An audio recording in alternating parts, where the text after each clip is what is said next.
Tonight, your whole life can soften around one quiet word.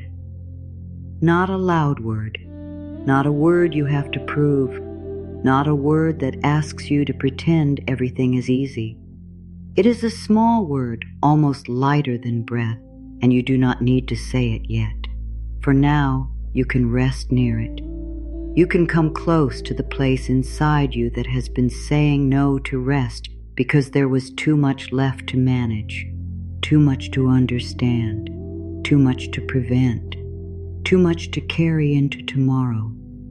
You may have tried to close your eyes while your mind kept standing guard.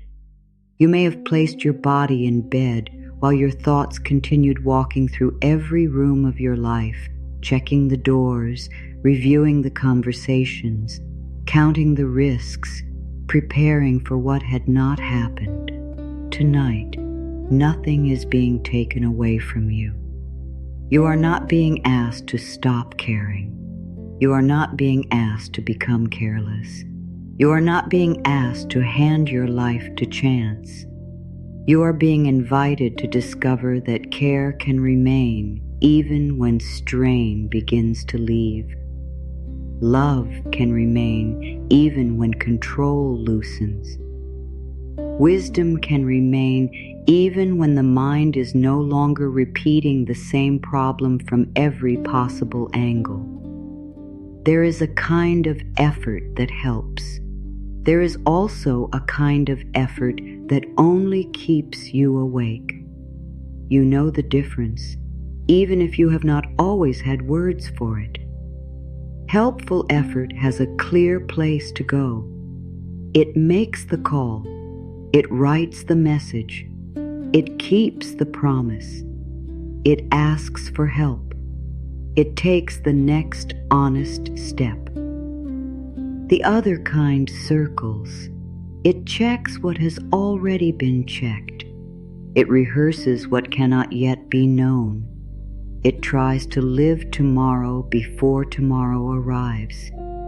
It asks the same question with a different tone and hopes that fear will finally give a kinder answer.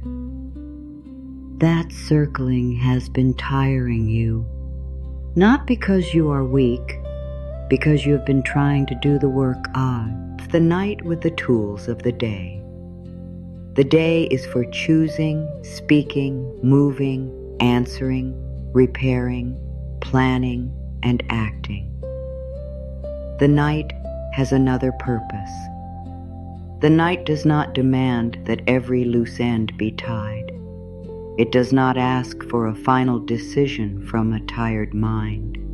It does not measure your worth by how long you can keep thinking after your strength is gone. The night receives what the day cannot finish. You can be here without finishing everything. You can lie here without solving every question. You can breathe without earning the next breath. Somewhere beneath the noise, there is a quiet yes waiting for you. It is not a yes to every event. It is not a yes to pain. It is not a yes to being mistreated, overlooked, or pushed beyond what is right for you. It is not agreement with what hurt. It is not permission for anyone to cross your boundaries. This yes is different. It is a yes to this moment being allowed to end. A yes to your work being enough for one day. A yes to not knowing what tomorrow will bring. A yes to letting the unanswered remain unanswered until light returns. You do not have to force that yes. Forced peace is only another task. Forced calm becomes one more thing to fail at. Forced sleep makes the body feel watched. So there is no test here. There is no correct speed. There is no demand that your thoughts vanish or your feelings become pleasant. You can arrive exactly as you are, restless, unsure, tender, tired of being the one who remembers everything, tired of thinking ahead for everyone, tired of trying to prevent disappointment before it happens, tired of carrying conversations long after they ended, tired of wondering whether you said too much, too little, too soon, too late, tired of watching for a sign that things are finally safe. You can arrive with all of that. And still, somewhere within you, the quiet yes can begin. It may not sound brave. It may not feel powerful. It might be no more than a slight easing in your jaw, a softer hand, a slower exhale, a moment in which you stop arguing with the fact that this day is complete. That is enough. You do not need a grand interchange tonight. You do not need to become a different person before sleep can come near. You do not need to feel certain before your body is permitted to rest. The smallest willingness is welcome here. Even the thought, I do not know how to loosen this, but I am willing to stop tightening it, is enough to create space.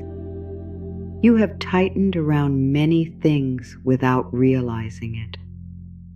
Around the future, around money, around family, around work, around the way someone sees you, around the possibility of being misunderstood, around the hope that a plan will unfold exactly as you need it to, around the fear that if you stop watching, something will go wrong, around the old belief that your attention is the only thing keeping everything from falling apart.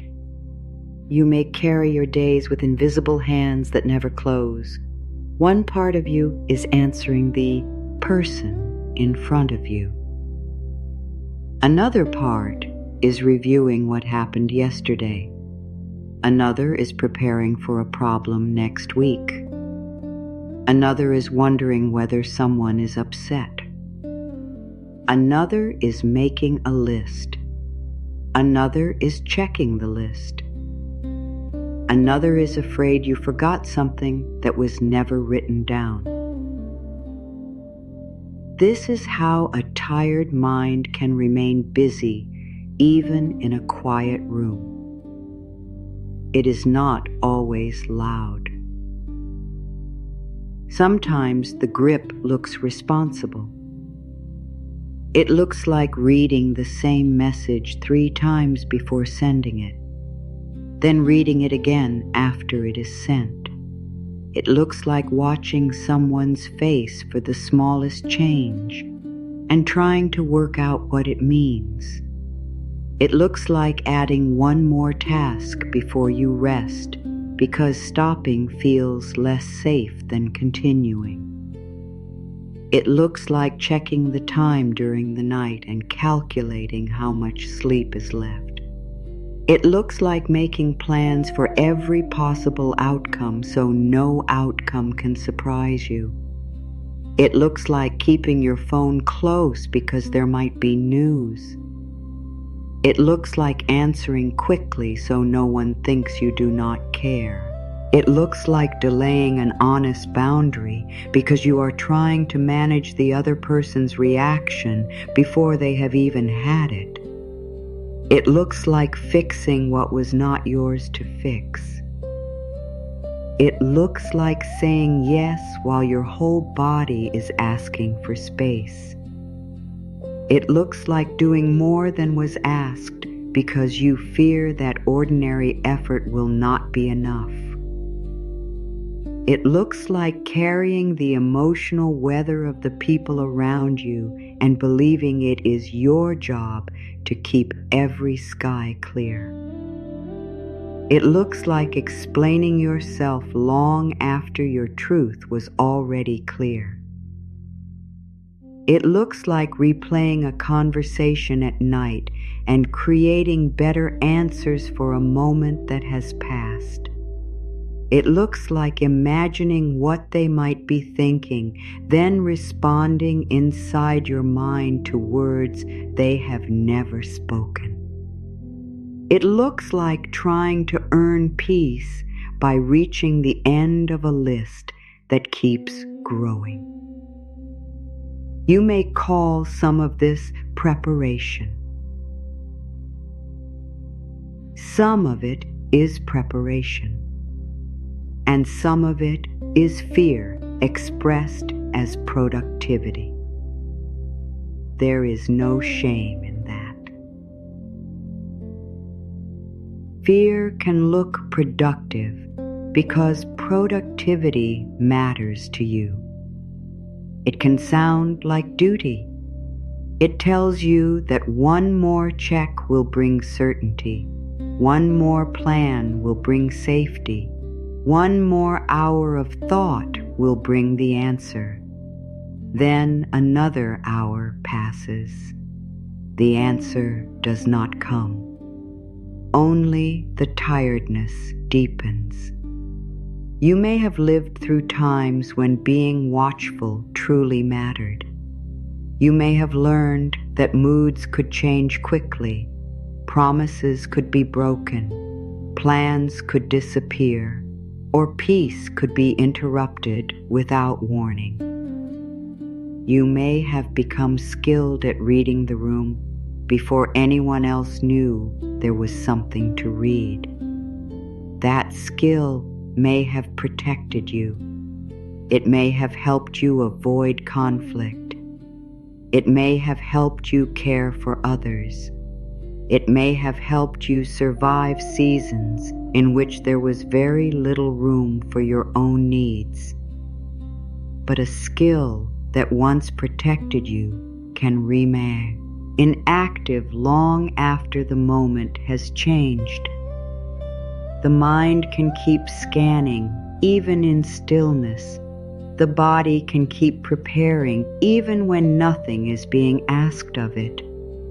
The heart can keep holding its breath even after the conversation is over.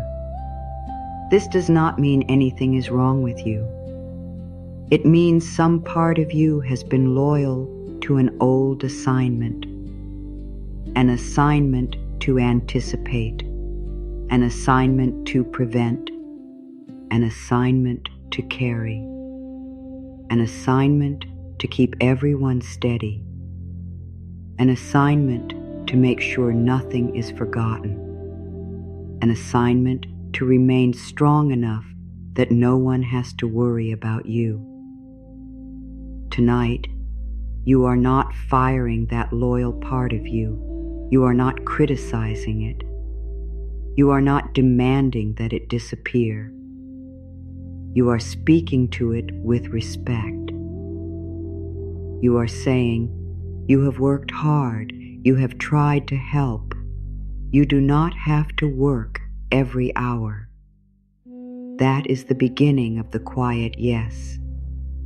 Not defeat, not giving up, not turning away from your life. A pause in the old command to keep holding. You may feel how quickly the mind resists this. It may say, "But what about tomorrow?" Tomorrow will still be there. It may say, "But what if I forget?" You can write down what matters and then stop carrying it in your muscles. It may say, "But what if they need me?" You can care without remaining awake in advance. It may say, "But what if something changes?" Things will change whether you rehearse them or not.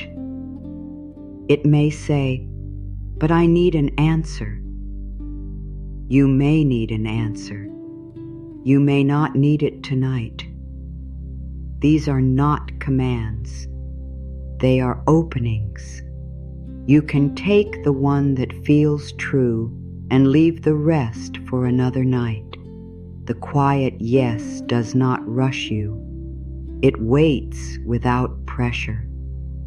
It asks only whether you are willing to stop fighting the fact that you are tired. You may have been treating tiredness like a problem to overcome instead of a message to respect.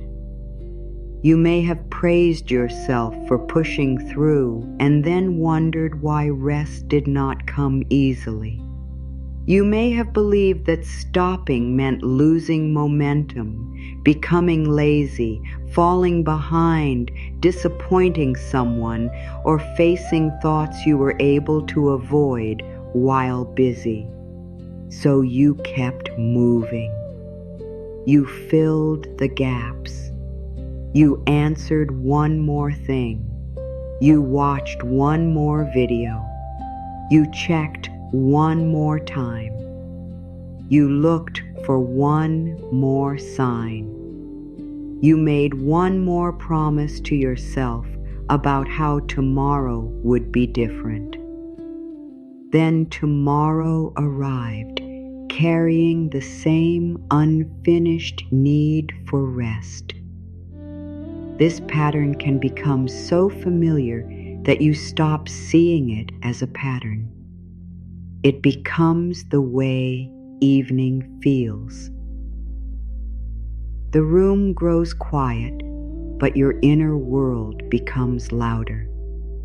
The tasks are over, but the review begins. The people are gone, but their voices remain. The lights are lower, but your attention becomes sharp. You think about what you should have done, what you still need to do, what someone else might do, what could go wrong, what you hope will happen, what you fear will not happen, what you cannot control, what you still try to control. You move from one subject to another without ever truly leaving the same feeling. Work becomes family. Family becomes money. Money becomes health. Health becomes time. Time becomes age. Age becomes regret. Regret becomes tomorrow.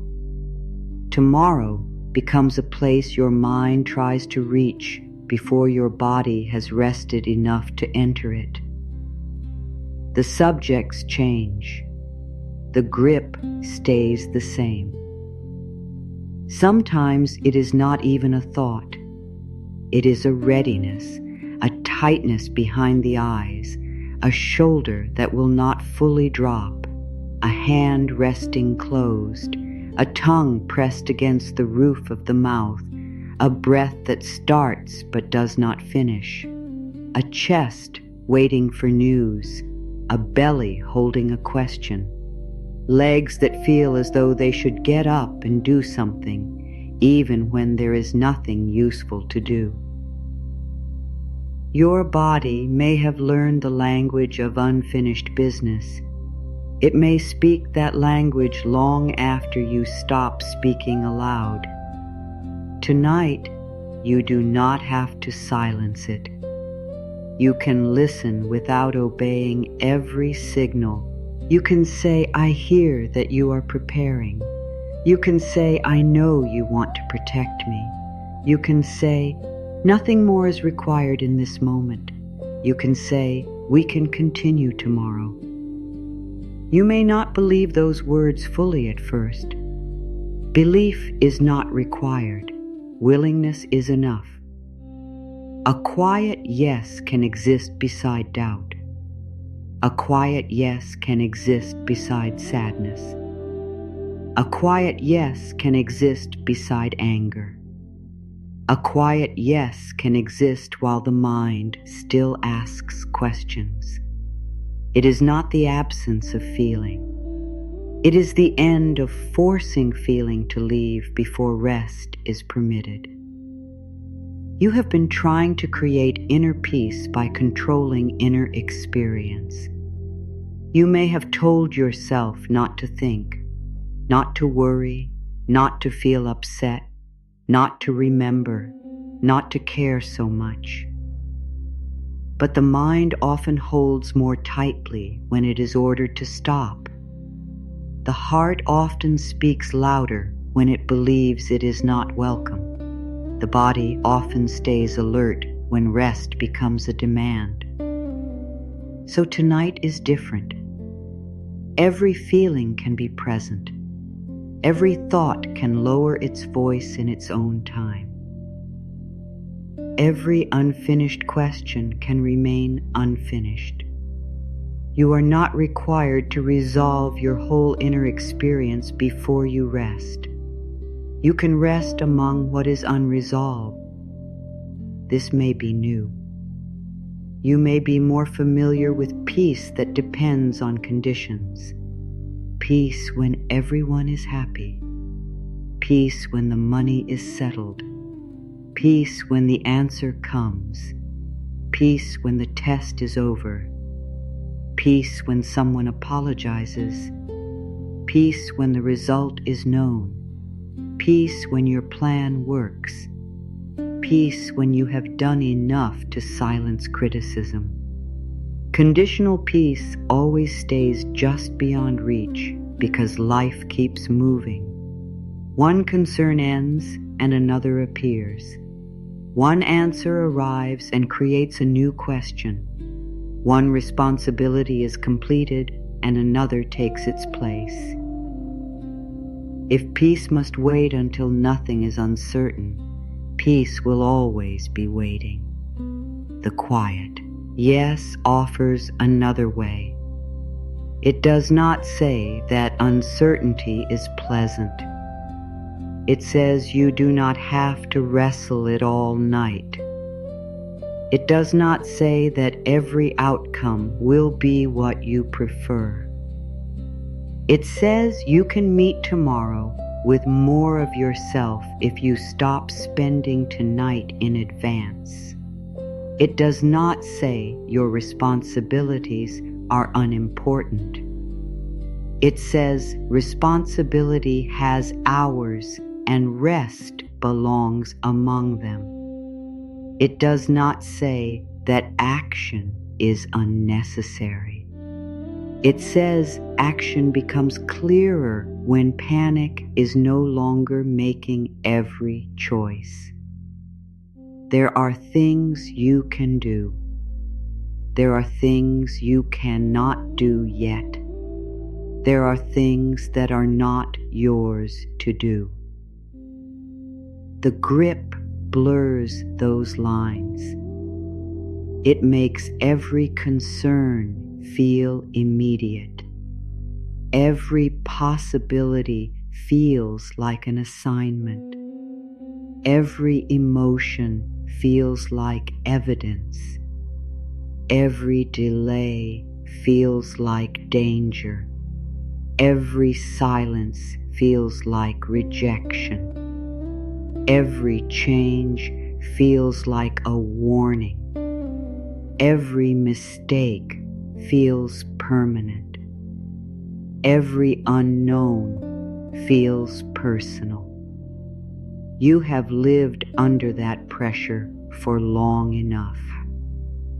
Even if only for these moments, you can stop turning every unknown into a duty. You can stop treating every silence as a message you must decode. You can stop rehearsing pain in the hope that practice will make it hurt less. You can stop trying to become immune to disappointment by expecting it early. You can stop paying for tomorrow with tonight's strength. This does not happen through force. It begins through honesty. I am tired of holding this. That is honest. I do not know how to stop. That is honest too. I am willing to rest before the answer comes. That may be the first quiet yes. You may have thought that faith must feel certain. Often it begins as a willingness to stop arguing with what you cannot know. You may have thought that inner strength means never needing to put anything down. Often, strength is recognizing that constant tension is not the same as devotion. You may have thought that love means carrying other people's choices in your own body. Love can care without taking responsibility for another person's choices. You may have thought that vigilance was the price of safety. At times, wise attention is necessary, but endless watchfulness can keep you alert long after the day is over.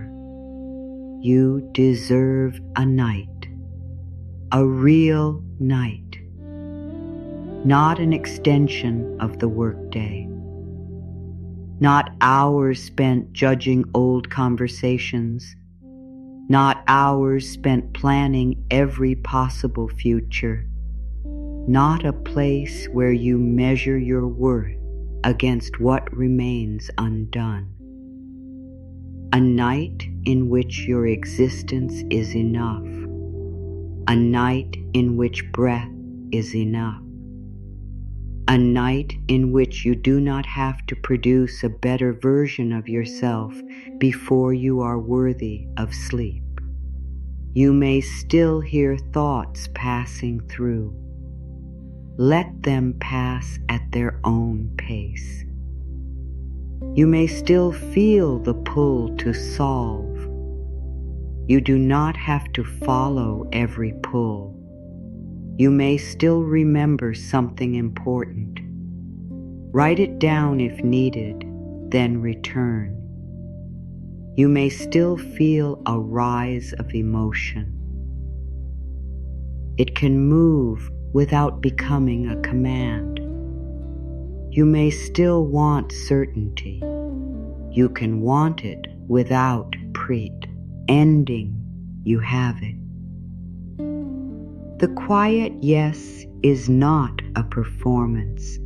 No one is grading how deeply you rest. No one is measuring whether your mind became empty.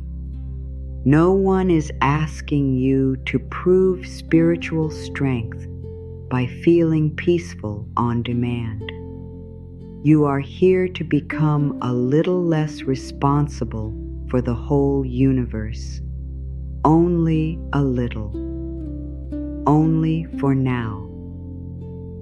You can begin with one unfinished thing, a conversation, a decision, a fear, a hope, a plan, a name. You do not have to get rid of it. You do not have to push it away. You can hold it with less force. That is enough for this moment. Some part of you may say, if I loosen my hold, I will lose what matters. But what matters does not become more secure because your body remains tense. Care does not become deeper because sleep is lost. Love does not become truer because you replay every risk. The future does not become more obedient because you keep staring at it. You can care and rest. You can prepare and stop. You can love and have boundaries. You can be responsible without being consumed. You can be uncertain without being abandoned. You can be tired without being broken. You can be unfinished without being unworthy. These truths may feel small now. Let them be small. Small truths may be easier to accept than big declarations. A great promise may frighten the part of you that has learned not to expect too much. A quiet permission can remain present without demanding belief. So no great promise is needed, only this moment, only this bed, only this breath, only the next softening that happens by itself. You do not have to reach for it. You can stop reaching. The mind may continue for a while. Let it finish its sentences. The body may remain alert for a while. It has been loyal. The heart may still ache. It does not have to hide. Everything within you can be here while the day moves farther away. You are not late to rest. You have not missed your chance. You do not need to begin again perfectly. You are already at the place where stopping can begin. There is a quiet yes beneath the effort, a yes to enough, a yes to now, a yes to not knowing, a yes to setting down the work that cannot be done in darkness, a yes to receiving this night without turning it into another task. You do not have to whisper the word aloud. Your body may speak it first. A hand opens. A shoulder lowers. The eyes stop searching behind closed lids. The breath reaches a little farther. The jaw forgets what it was holding. The chest feels less tight. This is how the quiet yes may arrive. Not as a decision you force, as a willingness you no longer resist. And for this first part of the night, that is enough. You have not been holding so tightly because you wanted to suffer. You held because some part of you believed holding was the safest thing to do. There were moments when being prepared helped you. There were times when paying close attention protected you from confusion, disappointment, or harm. There may have been people whose words changed without warning. There may have been promises that sounded certain and then disappeared. There may have been situations in which you had to grow strong before you felt ready. You learned to look ahead. You learned to study every detail. You learned to sense what others needed before they asked. You learned to stay useful. You learned to stay ready. You may have learned that being needed gave you a place. Being helpful made you feel secure. Being calm for everyone else kept the room from becoming harder to bear.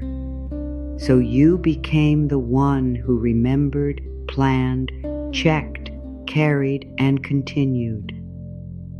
There was intelligence in that. There was love in that. There was also fear in that. And fear does not make you foolish. It means you were trying to protect something important. You may have been protecting your heart from another loss. You may have been protecting your family from instability. You may have been protecting your future from mistakes. You may have been protecting your sense of worth from criticism. You may have been protecting the younger part of you that once felt powerless. The grip was not born because you lacked wisdom. It was born because you needed to feel that you had some influence over what happened next. There is no shame in this. You do not have to look back at yourself with anger.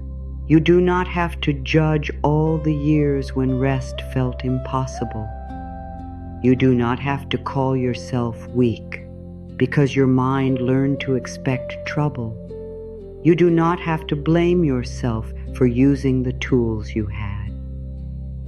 Those tools helped you reach this night. Now you are learning that not every old tool belongs in every new moment. You may still feel responsible for things that were never fully yours. You may feel responsible for how everyone feels after you tell the truth. You may feel responsible for preventing every misunderstanding. You may feel responsible for keeping people together. You may feel responsible for another person's healing, choices, moods, habits, or future. You may feel responsible for solving problems that no one asked you to solve. You may feel responsible for staying available even when you are empty. You may feel responsible for giving an answer before you have had time to hear yourself. Responsibility can become so familiar that it stops feeling like a choice. It can feel like identity. You may say, "This is just who I am." You are caring. You are thoughtful. You are dependable. But you are not required to be endlessly burdened in order for those qualities to remain true. You can be dependable and still sleep. You can care deeply and still say no. You can love someone and still refuse to carry the results of their decisions. You can help without taking over. You can listen without absorbing everything. You can be present without becoming responsible for the entire outcome. At first, this may feel uncomfortable. The mind may confuse peace with neglect. It may confuse a boundary with rejection. It may confuse rest with laziness. It may confuse silence with failure. It may confuse stepping back with abandoning someone. That confusion is understandable. When you have spent a long time measuring love through effort, reducing the effort can feel like reducing the love. But love does not disappear when strain is removed. Care does not become false when you stop hurting yourself to prove it. Your value does not fall when you are no longer the person who fixes everything. There may be people who are used to your constant availability. They may not immediately understand your need for space. They may notice when you stop doing what you once did automatically. Their reaction does not decide whether your need is valid. You are permitted to learn a new rhythm. You are permitted to take time before answering. You are permitted to say, "I cannot do that." You are permitted to say, "I need support too." You are permitted to change a pattern that has been exhausting you. You are permitted to choose safety. Releasing an inner burden never means remaining in a dangerous situation.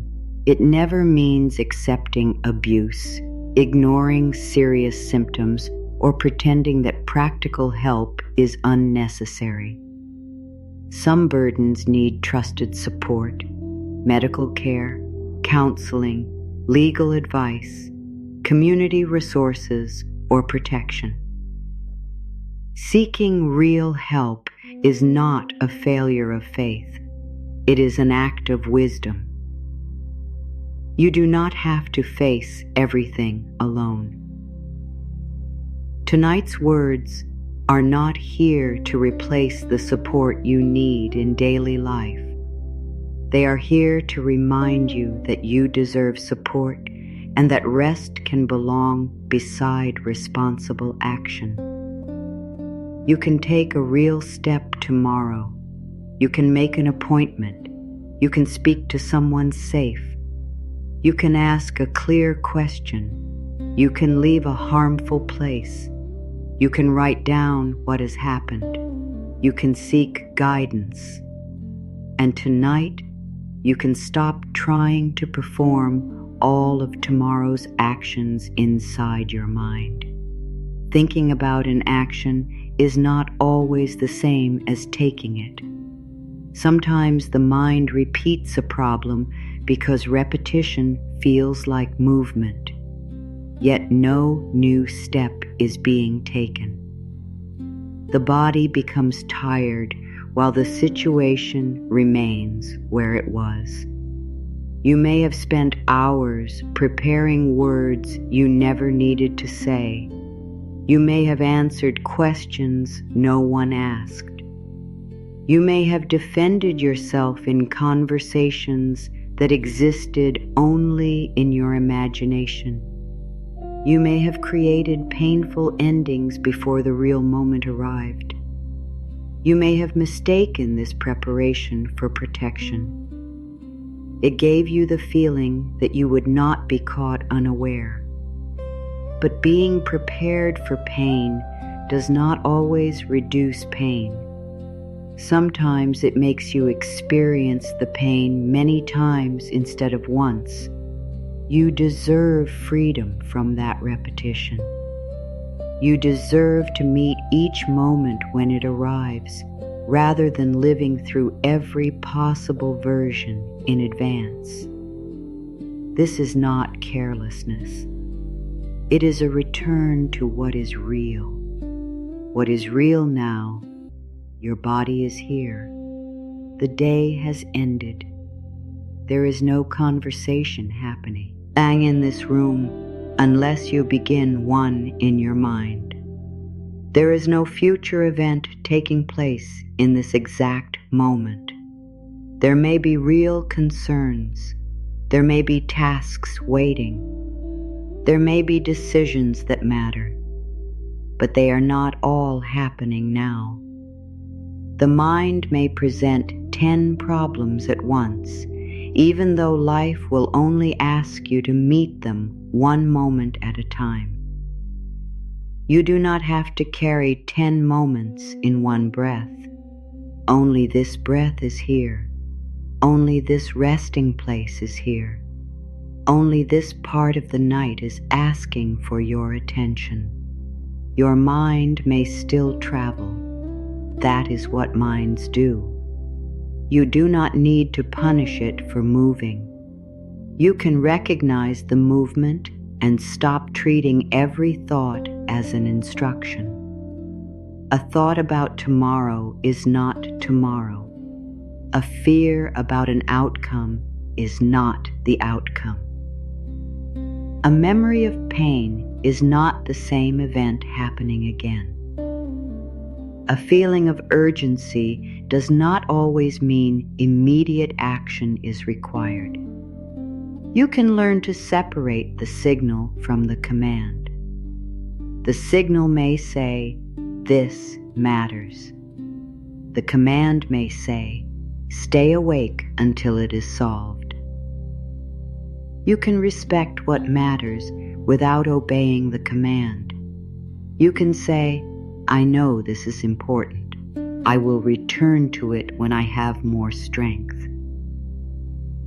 That response may feel strange because worry often claims that it is the only responsible voice within you. Worry may say that without it, you will forget everything. But you have remembered many things without fear. Worry may say that without it, you will make terrible choices. But some of your wisest choices came after a quiet pause. Worry may say that without it, you will stop caring. But caring existed before worry arrived. Worry may say that it keeps you ready. Yet being constantly ready can leave you too tired to respond well when a real need appears. You are not trying to destroy worry. You are changing its role. It does not have to be the ruler of the night. It can become information. It can say, "This needs attention." Then you can decide when and how to give that attention. You may write one sentence for tomorrow. You may set one reminder. You may choose one next step. Then the remaining repetition can end. The mind may try to add more. It may say, "What if one step is not enough?" One honest step is often more useful than 100 imagined steps. It may say, "What if I choose the wrong thing?" You have made choices before, learned from them, and continued. It may say, "What if I disappoint someone?" Disappointment is not always evidence that you have done something wrong. It may say, "What if they leave?" Holding yourself in constant fear cannot force another person to stay. It may say, "What if I fail?" Failure is not prevented by losing sleep. Clearer rest may help you meet difficulty with more steadiness. You have survived days you once feared. You have answered questions you once believed would overwhelm you. You have adapted when plans changed. You have found strength after disappointment. You have learned things that could not be learned in advance. You may not give yourself enough credit for this. The mind remembers the moments when you felt unprepared, but it may forget the many times you adjusted. It remembers what went wrong because it believes remembering will prevent repetition. It may not spend equal time remembering your courage. You have lived without knowing everything. You are living without knowing everything now. Much of life has always unfolded beyond your personal control, and still you have continued. Your heart has kept beating through days you did not plan. Your lungs have continued their work during hours when your mind was elsewhere. Your body has carried out countless quiet processes without waiting for your instructions. You do not direct every cell. You do not consciously organize every breath. You do not command the body to repair every small strain. You do not supervise every moment of digestion, circulation, or renewal. Life is already moving within you without constant management. You participate, you care, you make choices, but you do not perform every part of existence yourself. This truth is not meant to make you feel small. It can make your burden smaller. You have never been the only force keeping you alive. Even during your busiest day, many things continued without your attention. The sun rose without a reminder from you. The night arrived without your permission. Time moved even while you tried to hold one moment still. The world did not wait for you to understand it completely before continuing. Life has always contained movement you could not supervise. Some of that movement brought difficulty. Some of it brought support. A person called at the right moment. An answer appeared after you stopped searching for the night. A problem became clearer with distance. A feeling that seemed permanent changed. A door you once tried to force no longer mattered when another direction became visible. You may not call these miracles. You may call them timing, change, help, learning, or chance. The name is less important than the evidence. Not everything required your grip. There were times when your best action was followed by waiting. There were times when effort helped. There were also times when more effort only made you more tired. There were times when the answer came after sleep. There were times when you understood someone better after the emotion settled. There were times when a choice became obvious only after you stopped demanding immediate certainty. Your life contains proof that clarity cannot always be forced. You may forget this when fear rises. Fear narrows attention. It points to the one thing you cannot control and says, "Nothing else matters until this is settled." Yet many things still matter. Your health matters. Your rest matters. Your dignity matters. Your relationships matter. Your time matters. Your peace matters. The grip can make one uncertainty so large that everything else becomes invisible. You may stop eating well because you are worried. You may stop resting because you are waiting. You may stop enjoying a safe moment because you are preparing for a difficult one.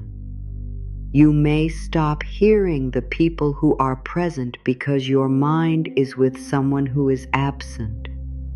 You may stop living today because you are asking tomorrow to promise something it cannot promise. Tomorrow cannot give you that promise tonight. But tonight can offer something else. It can offer a place where the question does not have to disappear, but it no longer has to fill the whole room within you. The question can become one part of your experience, not the whole of it. There is also breath. There is also warmth. There is also the support beneath your body. There is also the sound around you. There is also the fact that you have reached the end of this day. There is also the part of you that wants a new way.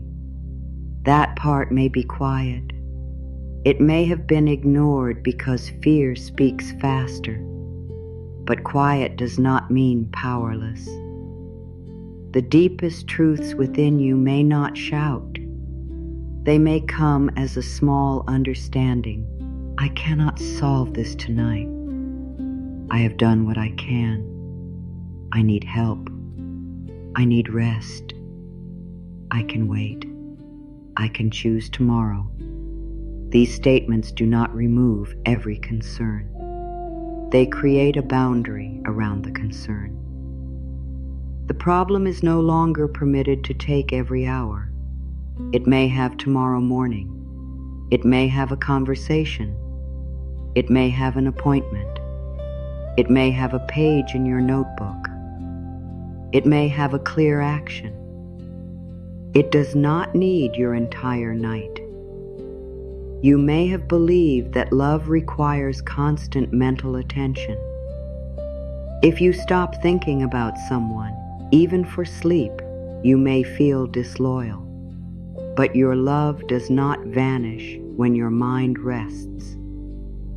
A parent can sleep and still love a child. A partner can rest and still care. A friend can close their eyes and still remain a friend. You can stop thinking about a person for a few hours without leaving them. You can stop rehearsing their problems without abandoning them. You can place responsibility back where it belongs without becoming cold. You are not here to control every path.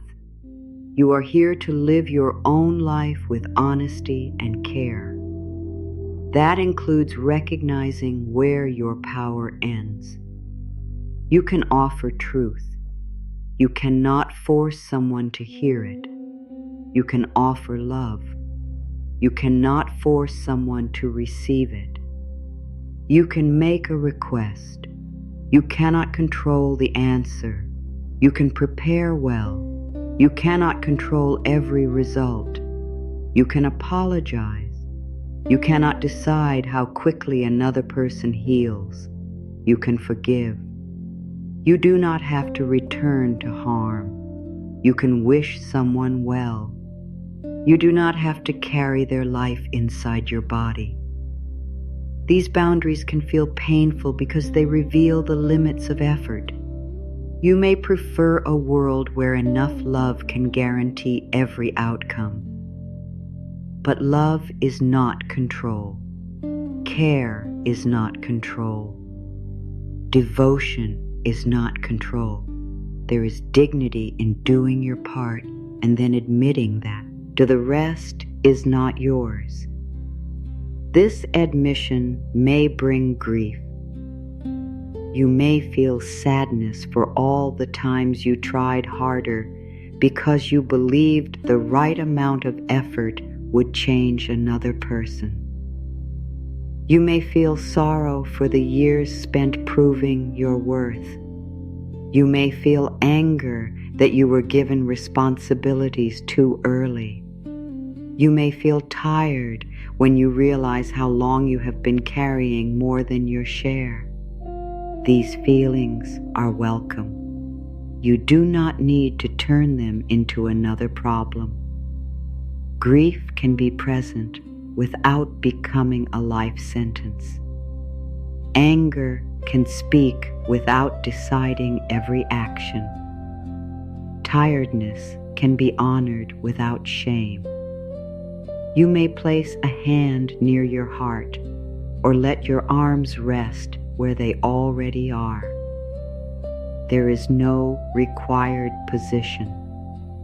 There is no perfect way to be with yourself. You can think of the part of you that stayed ready all these years. Do not push it away. Speak inwardly with kindness. You were trying to keep me safe. You were trying to prevent pain. You were trying to make sure I would be accepted. You were trying to keep everything together. You have done more than enough for this day. These words may reach deeper than an order to calm down. The guarded part of you does not need punishment. It needs a new experience. It needs to learn that you can rest and return, that you can close your eyes and still wake capable, that you can stop monitoring and the world can continue, that you can be unavailable for a few hours without losing your place, that you can choose your own well-being without becoming selfish. This learning happens slowly. You may have one peaceful night and then another difficult one. That does not mean you have failed. Old patterns do not leave because they are insulted or forced. They soften through repeated moments of safety, honesty, and care. Tonight can be one of those moments. Nothing more is required. You are not promising that you will never worry again. You are not promising that tomorrow will be easy. You are not promising that every burden will disappear. You are giving your inner world one new message. The night does not belong to fear alone. There is space for rest. There is space for not knowing. There is space for your own needs. There is space for support. There is space for another way. You may still feel the old pull. Check again. Think again. Prepare again. Review again. You can hear it without moving toward it. You can say, not now, not forever, not never, not because it does not matter, not now. There is strength in those two words. They place time around the task. They remind the mind that delay is not always danger. They remind the body that the alarm does not need to remain active all night. They remind the heart that care can wait beside rest. You can return tomorrow with more light, more energy, and more perspective. Tonight, the work is different. The work is to stop making rest prove itself. The work is to stop asking peace to arrive only after certainty. The work is to honor the part of you that held on, then give it permission to become less busy. The work is to understand that your grip had a reason. And because it had a reason, it deserves compassion as it begins to soften. No shame, no blame, no demand for instant change, only a growing recognition that the protection you once needed may not need to remain active in the same way. You are still wise without constant worry. You are still loving without constant strain. You are still responsible without endless thought. You are still strong when you ask for help. You are still worthy when you stop performing. You are still yourself when your hands become quiet. The night does not ask you to forget who you are. It gives you space to remember that you are more than the one who carries everything. You are also the one who can be supported. You are also the one who can receive care. You are also the one who can stop. You are also the one who can sleep before every answer comes. The quiet yes remains near. It does not rush forward. It does not demand your full faith. It stays beside your uncertainty and waits for the smallest opening. A little less resistance, a little less preparation, a little less responsibility for what was never yours, a little more room inside this moment. That is enough for now. Life has never waited for your full understanding before continuing its work. Even now, while you rest here, countless things are happening without your direction. Your body keeps its own quiet order. The air enters and leaves. Blood moves. Cells do what they were made to do.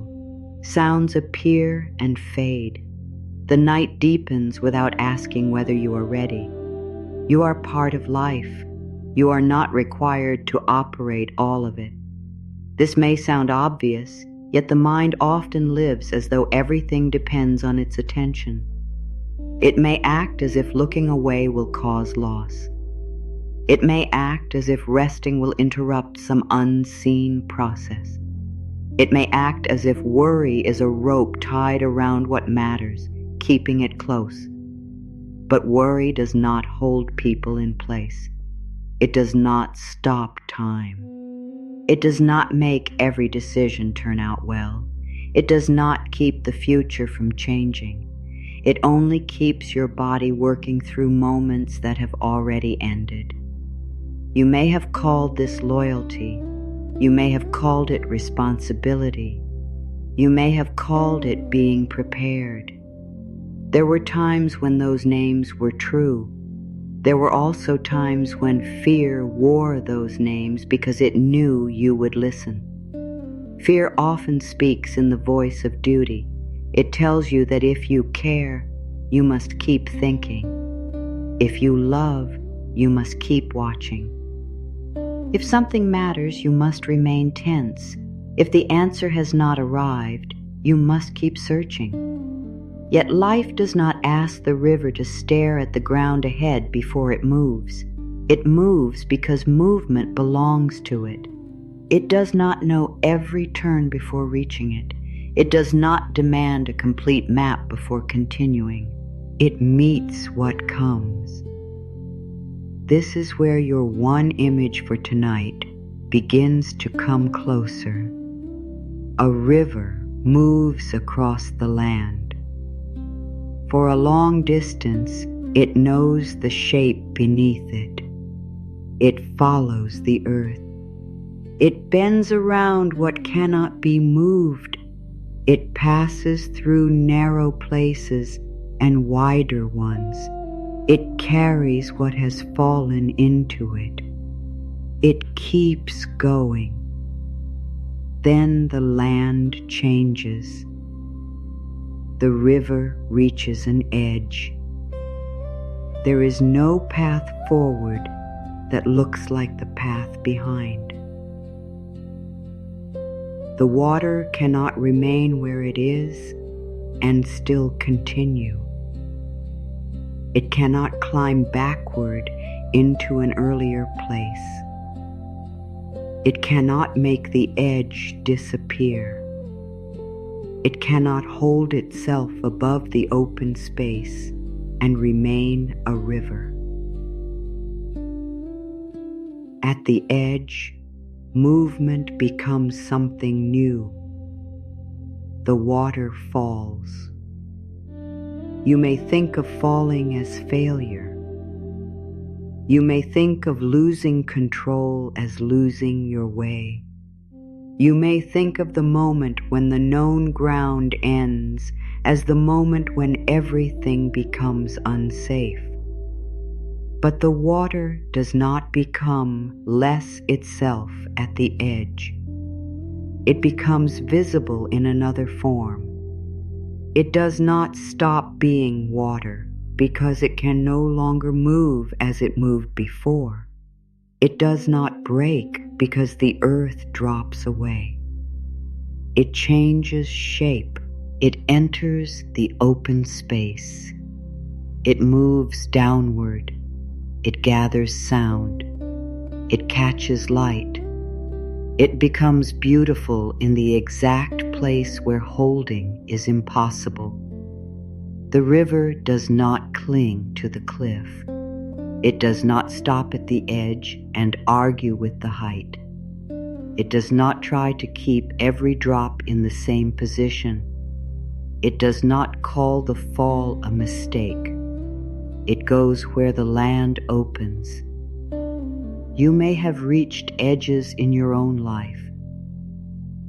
A plan changed. A relationship changed. A role ended. A person became different from who you believed they were. A hope could no longer continue in its old form.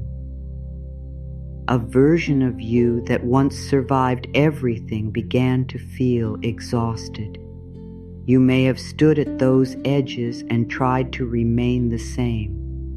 You may have tried to hold your feelings in their old shape. You may have tried to repeat old answers in a new situation. You may have tried to keep a connection alive through effort alone. You may have tried to make uncertainty behave like certainty. This is understandable. The known ground may have been painful, but it was familiar. The open space was not. You knew how to carry what had already happened. You did not know who you would become if you stopped carrying it. So you remain near the edge inside yourself, not moving forward, not returning, holding, waiting, thinking, trying to create solid ground where the ground had already changed. This can happen for years. The outer life may continue. You may work, speak, smile, answer, help, and complete what is required. Yet one part of you may remain at an old edge, still hoping the past will take back what happened. You may return to the same memory. You may ask what you could have done differently.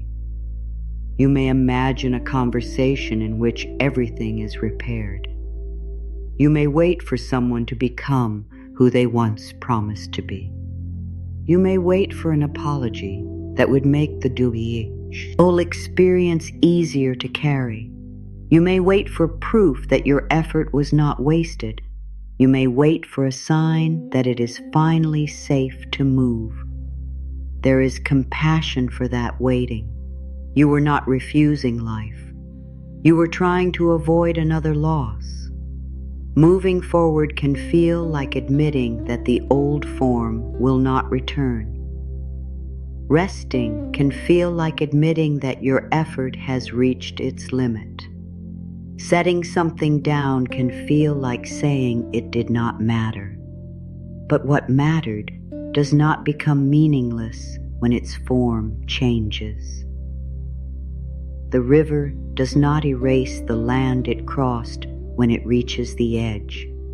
Every part of the journey remains within the movement. Every narrow passage, every stone beneath it, every season that fed it, every place where it was slowed, every place where it widened. Nothing needs to be denied. The water carries its whole journey to the fall. You can carry wisdom without carrying constant pain. You can keep love without keeping the same access. You can remember without returning every night. You can honor what happened without allowing it to define every next step.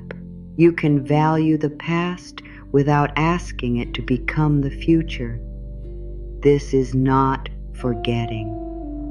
It is movement.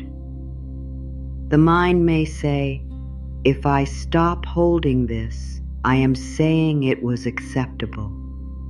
No, you can loosen your inner grip and still know that harm was wrong. You can stop replaying an event and still keep clear boundaries. You can move away and still speak the truth. You can seek justice without living every hour inside the injury. You can choose protection without carrying hatred through every night.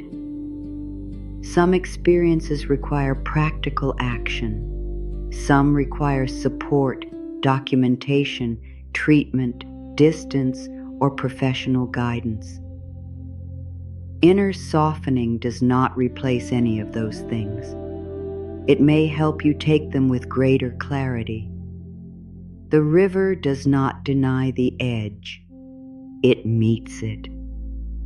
That is different from pretending there is no danger. Wisdom sees the land as it is. It does not insist that every path must continue in the same direction. There are moments when you must turn away from what harms you. There are moments when you must say no. There are moments when you must ask others to stand beside you. There are moments when waiting is no longer loving. There are moments when the only honest movement is forward. Forward does not always feel brave. Sometimes it feels like sadness. Sometimes it feels like silence. Sometimes it feels like not sending the message. Sometimes it feels like making the appointment. Sometimes it feels like admitting that you need help. Sometimes it feels like closing the door. Sometimes it feels like sleeping before the problem is finished. The mind expects movement to feel certain. Often it does not. The river does not receive a promise from the air before it falls. It does not know the exact shape of every drop below. It does not know what sound will rise. It does not know how it will gather again after the descent. From the idi ki chi, it only knows that the land has changed. You may not be able to see who you will be after this season. You may not know what peace will feel like when you are no longer carrying this in the same way. You may not know what your evenings will become when they are no longer filled with review. You may not know what your heart will do with the space. The mind may fear empty space. It may rush to fill it with another worry. It may search for a new problem because problem solving is familiar. It may return to an old person, an old memory, or an old question because the old weight gives it something to do. You do not have to fight this habit. You can recognize it. My mind is looking for something to hold. That recognition is enough. Then you may ask, does this need action now? If the answer is yes, take the smallest real action available. If the answer is no, the thought can remain without becoming work. You may place it beside the night. You may say, this does not need my hands right now. Your hands have done much. They have worked. They have cared. They have held other hands. They have carried bags, cleaned spaces, prepared food, written messages, fixed problems, opened doors, and wiped tears. They do not have to hold the future as well. The future has no shape your hands can hold. The mind tries anyway.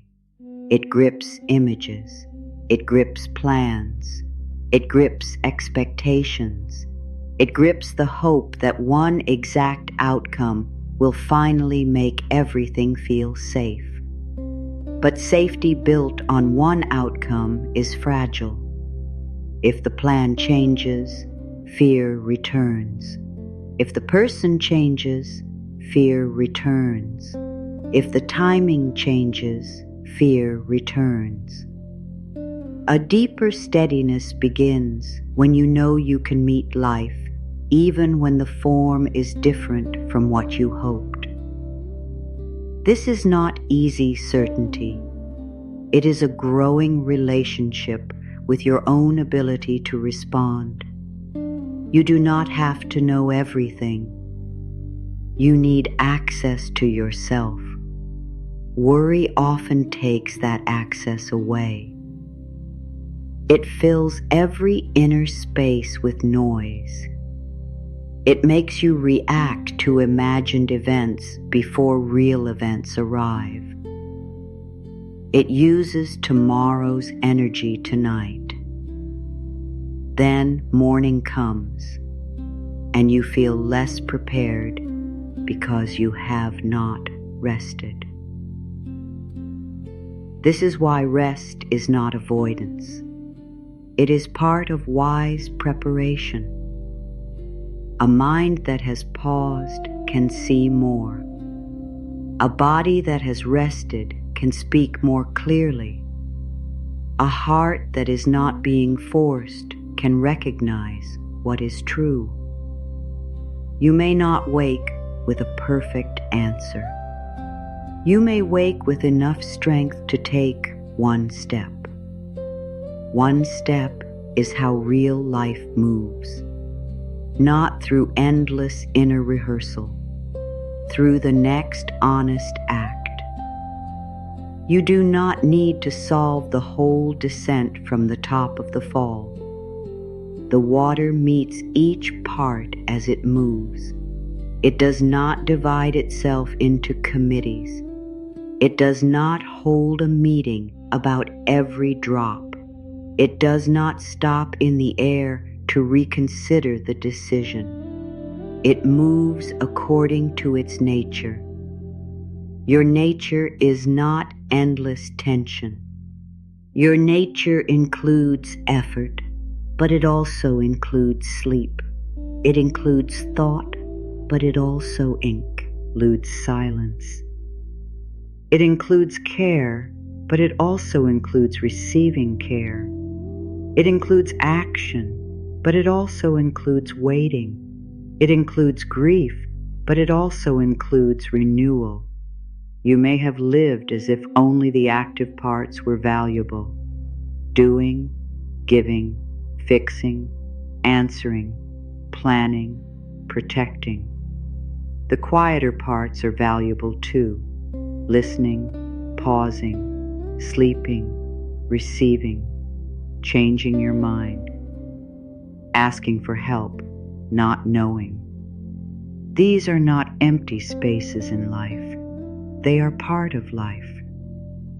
The waterfall is not empty because it is no longer resting on solid ground. The open space is part of its movement. The descent is not an interruption. It is the way forward. You may be passing through an inner descent that you did not choose. A time when old certainty has fallen away. A time when answers are not ready. A time when you cannot return to who you were, yet you cannot see who you are becoming. This can feel lonely. You may look for a clear sign and find none. You may ask for certainty and receive only another day. You may want a complete plan and receive one small choice. The small choice still matters. Drink water, rest, tell the truth, ask for support. Do not return to harm. Wait before answering. Write down what matters. Take the next practical step, then stop. Life does not always reveal the whole path. It often meets you in pieces. Fear calls pieces insufficient. Wisdom knows that pieces are how the whole is lived. Tonight is one piece. This breath is one piece. This moment of not checking is one piece. This choice to remain in bed is one piece. This decision not to replay the conversation again is one piece. These moments may appear too small to matter, but the river is made of drops. Each drop reaches the edge. Each drop moves. You do not have to make a dramatic declaration. You do not have to feel completely ready. You do not have to understand the entire meaning of this season. There may be no meaning you can see yet. There may only be tiredness and the need for rest. That is enough truth for one night. You are tired. You have carried much. The ground has changed. The old way of holding is no longer helping as it once did. Something within you knows this. That knowing may be the reason you are still listening. Not because you have failed to control your life, because you are ready to learn a different relationship with what you cannot control. A relationship that does not demand numbness. A relationship that does not require you to approve of pain. A relationship that does not ask you to abandon wise action. A relationship in which you do your part, then stop asking your body to do the part of time. Time has work of its own. People have choices of their own. Life has movement of its own. You have your part. You do not have every part. This truth can feel like loss. It can also feel like relief. You do not have to hold the entire river. You are within its movement. You do not have to command the edge. You can meet it. You do not have to know the final shape of the water. You can remain yourself while your form changes. This is where the quiet yes becomes a little clearer. Yes, the ground has changed. Yes, you have tried. Yes, you may still feel afraid. Yes, there are things you cannot know tonight.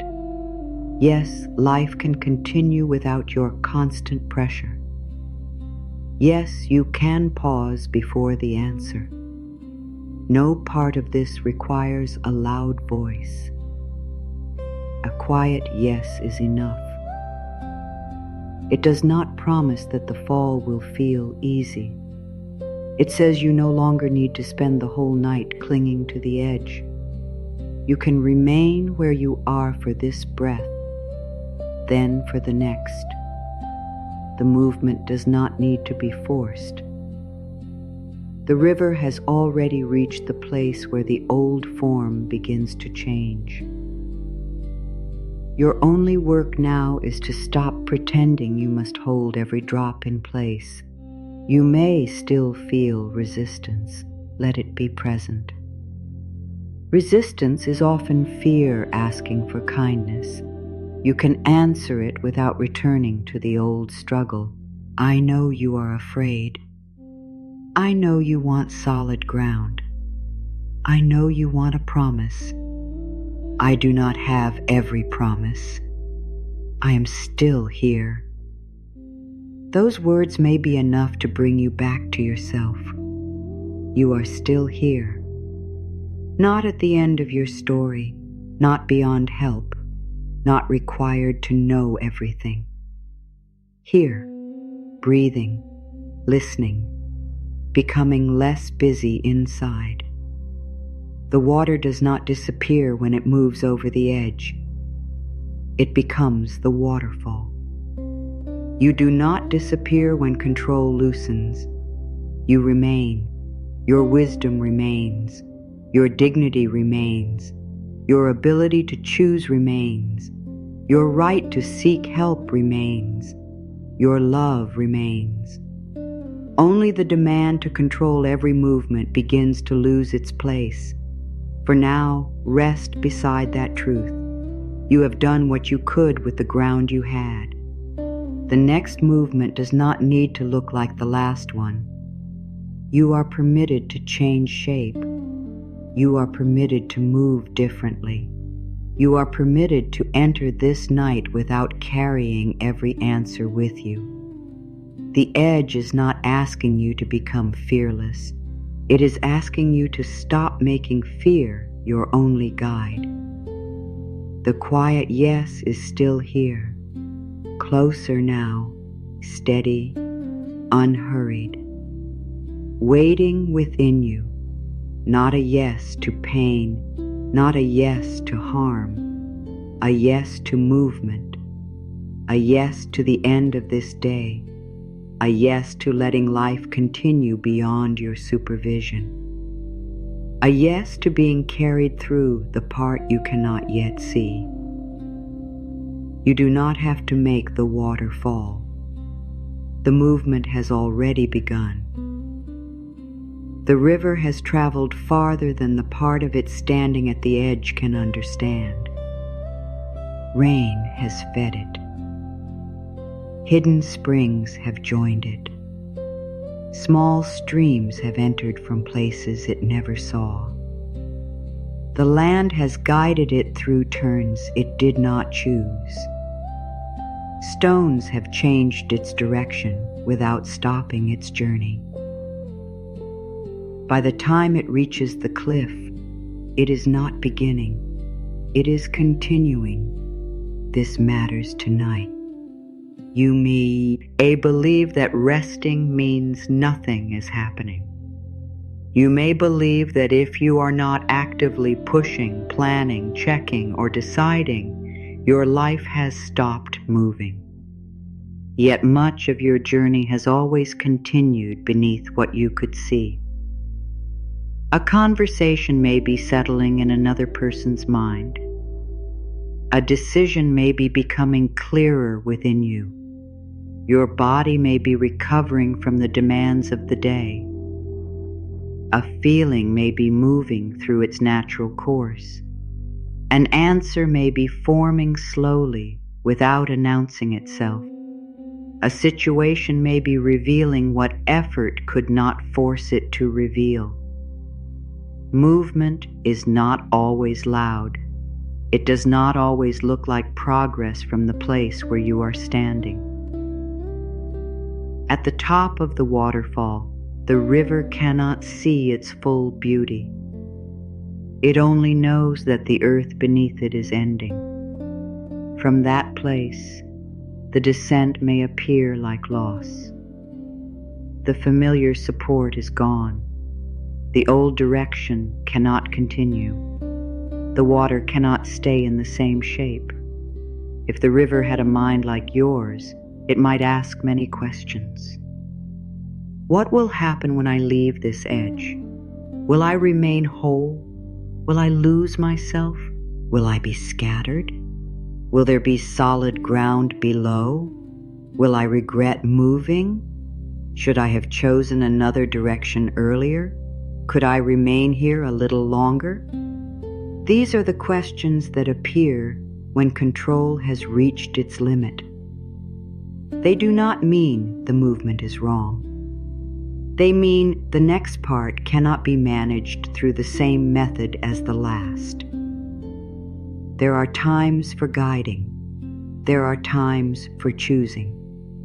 There are times for holding steady. There are also times when your next step is not another act of control. It is consent. A quiet inner agreement to stop fighting the movement already taking place. This consent does not need certainty. It does not need excitement. It does not need complete confidence. It may begin while you are still afraid. You can be afraid and no longer cling. You can be unsure and still stop pushing against reality. You can want a different outcome and admit that the present moment is what it is. You can carry sadness while giving your body permission to rest. The water does not wait to become fearless. It reaches the edge and continues as water. You do not need to become a fearless person tonight. You only need to remain yourself while one layer of effort becomes quieter. There may be a situation you have carried into bed many times. You may know it immediately. Your mind may already be moving toward it. There is no need to name it aloud. You know the feeling of it. You know where it sits in your body. You know the questions attached to it. You know the answer you keep hoping will arrive.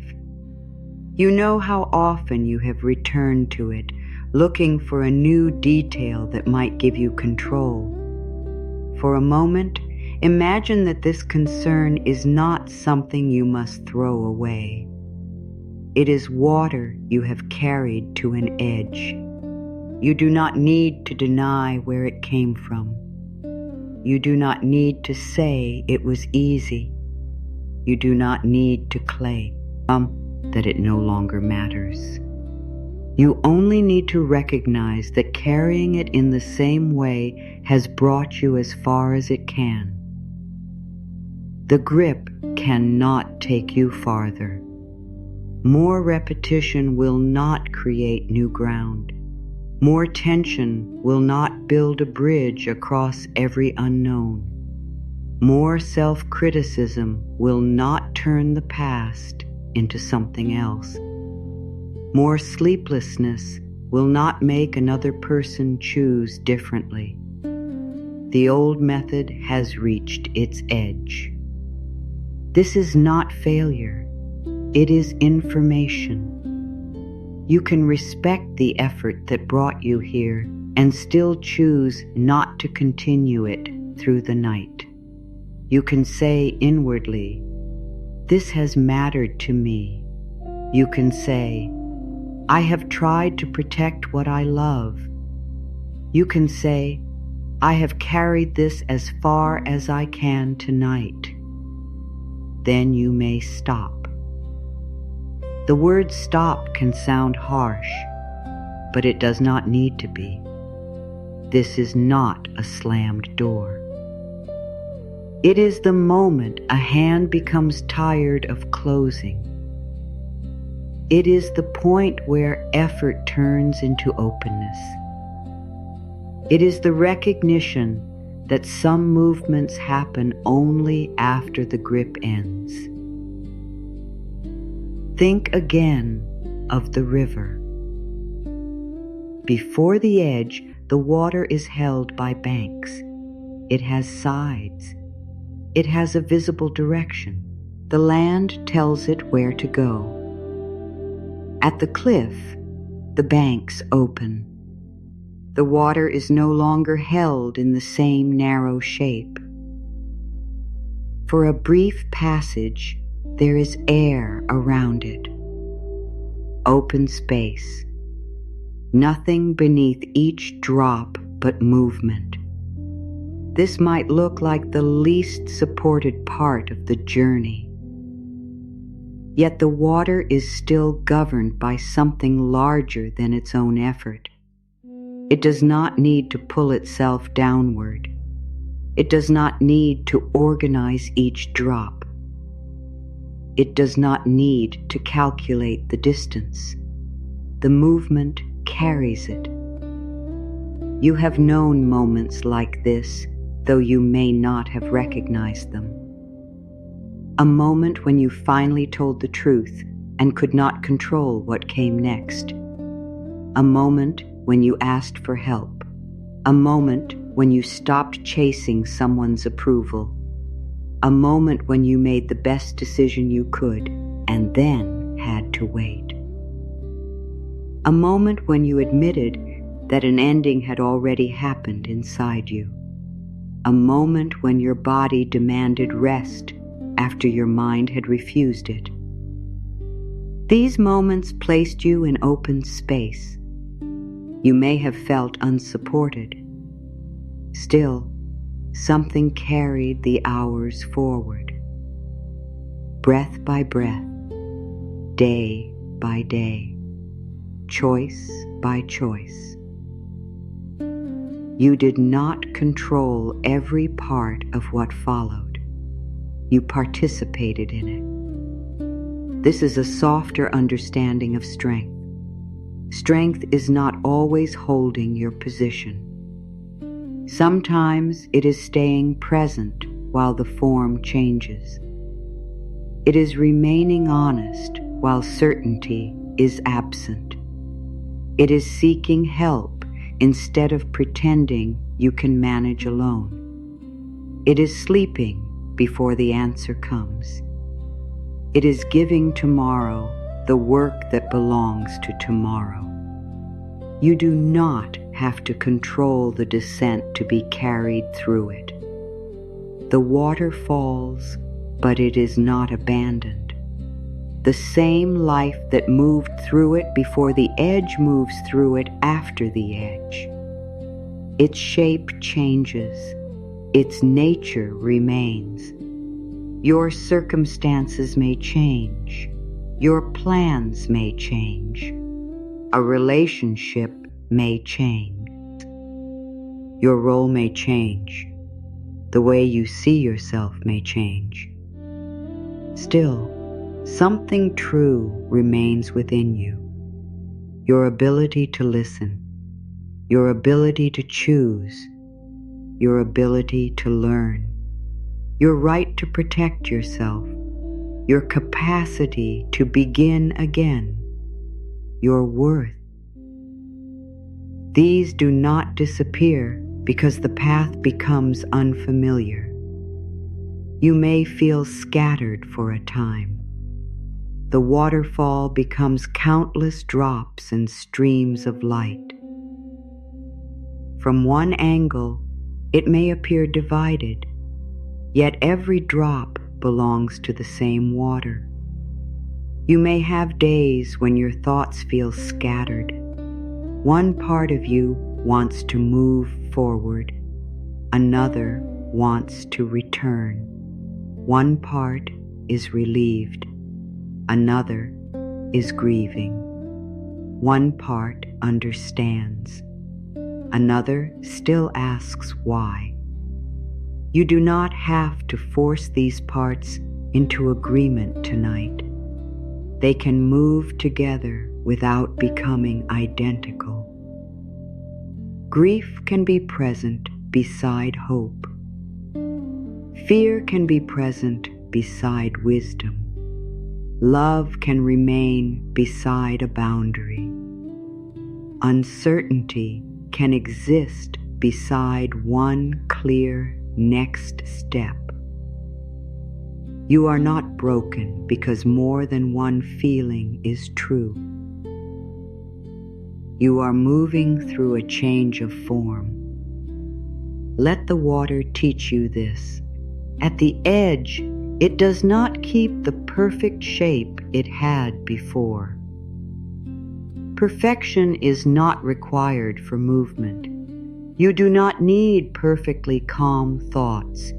You do not need a perfectly relaxed body. You do not need a perfectly open heart.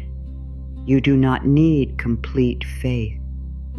You may bring what you have: a tired mind, a guarded chest, a little willingness, a breath that is ready to travel farther than the last one.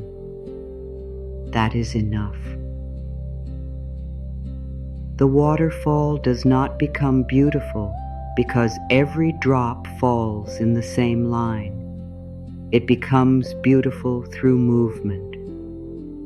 Your healing does not need to look neat.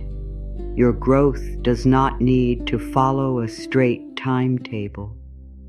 Your nights may not all feel the same. Some nights you will soften quickly. Some nights your mind will return to its old work. Some nights the quiet yes will feel close. On others it may seem far away. The river does not judge one section of itself against another. The calm stretch is not better than the fall. The fall is not better than the pool below. Each form belongs to the journey. You may be in a falling season. You may be in a gathering season. You may be at the edge. You may be learning to move again after feeling scattered. There is no need to rush into a different stage to prove that you are doing well. You can be where you are. You can respect the pace of what is real. There is a deep sound around a waterfall. It begins before the water reaches the bottom. a steady fullness. Not one drop making noise alone, but countless drops moving together. Your thoughts may also feel like many sounds at once. What if? Why did this happen? What should I do? What if they never understand? What if I make the wrong choice? What if I cannot return to who I was? You may not need to answer each thought separately. You may hear them as one deeper message. I am afraid to be carried. That fear deserves kin. Control may have been how you convinced yourself that you were supported. If you could predict everything, you would not be surprised. If you could keep everyone happy, you would not be left. If you could avoid every mistake, you would not be criticized. If you could remain useful, you would remain valued. If you could stay awake, nothing would happen without your knowledge. These promises were never fully possible, but they may have felt necessary. You do not have to mock the part of you that believed them. That part was looking for safety. Tonight, you can offer it a different kind, not safety through prediction, safety through presence. I am here with myself, not safety through pleasing everyone, safety through boundaries. I can protect what matters, not safety through knowing the future, safety through the next honest response. I can meet what comes one step at a time, not safety through never resting, safety through remembering that rest supports your ability to respond. I can stop and still remain capable. These are quieter forms of support. They may not give the mind the complete guarantee it requests. They give you something more real, a relationship with yourself that does not disappear when certainty does. You can become a place you return to. You can become someone who listens when your body says enough. Someone who does not abandon themselves for approval. Someone who seeks help when the burden is too large. Someone who understands that another person's reaction is not the final measure of truth. Someone who can make a wise plan and then leave space for life to unfold.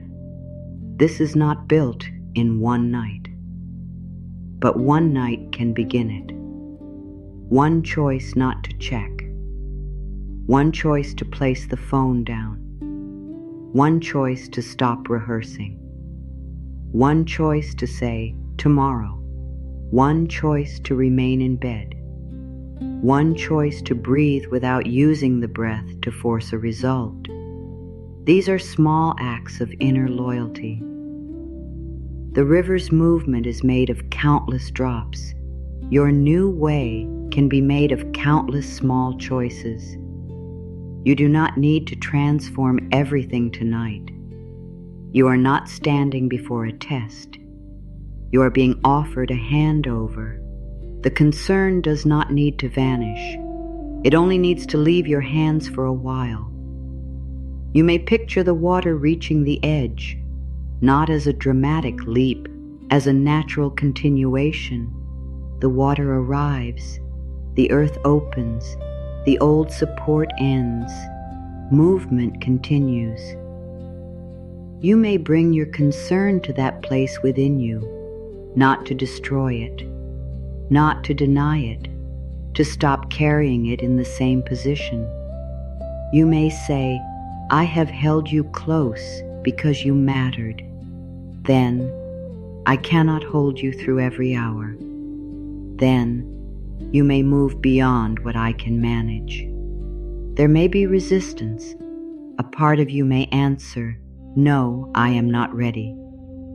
You do not have to argue. Readiness is not required. You can begin with willingness. I am willing to stop holding every drop. This line is small enough for T. He guarded part of you. It does not demand complete confidence. It does not ask you to love uncertainty. It does not ask you to approve of what happened. It says only that holding every part, every outcome, every possibility, and every emotion may no longer be your work. You can be willing before you are ready. You can be willing while afraid. You can be willing for one breath. The first handover can be very small. One question, one person's opinion, one decision that cannot be made tonight, one memory you have replayed enough, one future scene you have rehearsed too often. Let that be the first drop. You do not need to place your whole life at the edge. Only one burden, only for this night. The mind may try to retrieve it immediately. It may say, "We should think once more." You can answer, "We have thought enough for now." It may say, "We may find the answer if we continue." You can answer, "A tired mind is not required to finish this." It may say, "What if rest makes us careless?" You can answer, "Rest is part of responsible care." It may say, "What if the burden returns?" It may return. You can place it down again. This is practice, not perfection. The water continues over the edge every moment. No single drop completes the fall. Each one participates. Each time you return from worry to rest, you participate in a new pattern. Each time you stop one imagined conversation, another drop moves. Each time you refuse to carry someone else's choice, another drop moves. Each time you ask for support, another drop moves. Each time you choose safety over pleasing, another drop moves. Each time you permit the day to end unfinished, another drop moves. You are not losing yourself. You are learning what does not need to remain attached to you. Now the handover can become clearer. There is one line for this night. It is not a promise that everything will happen as you hope. It is not a guarantee of a painless future. It is an agreement to stop making your personal strain responsible for all movement. Receive it slowly. I trust life's current to carry me. Let the words remain where they land. You do not have to believe them with every part of you. One part may understand. Another may resist. Both are welcome. Think again of the water. It reaches the end of the known ground. It does not create the force that carries it. It enters what is already moving. You are not being asked to manufacture support.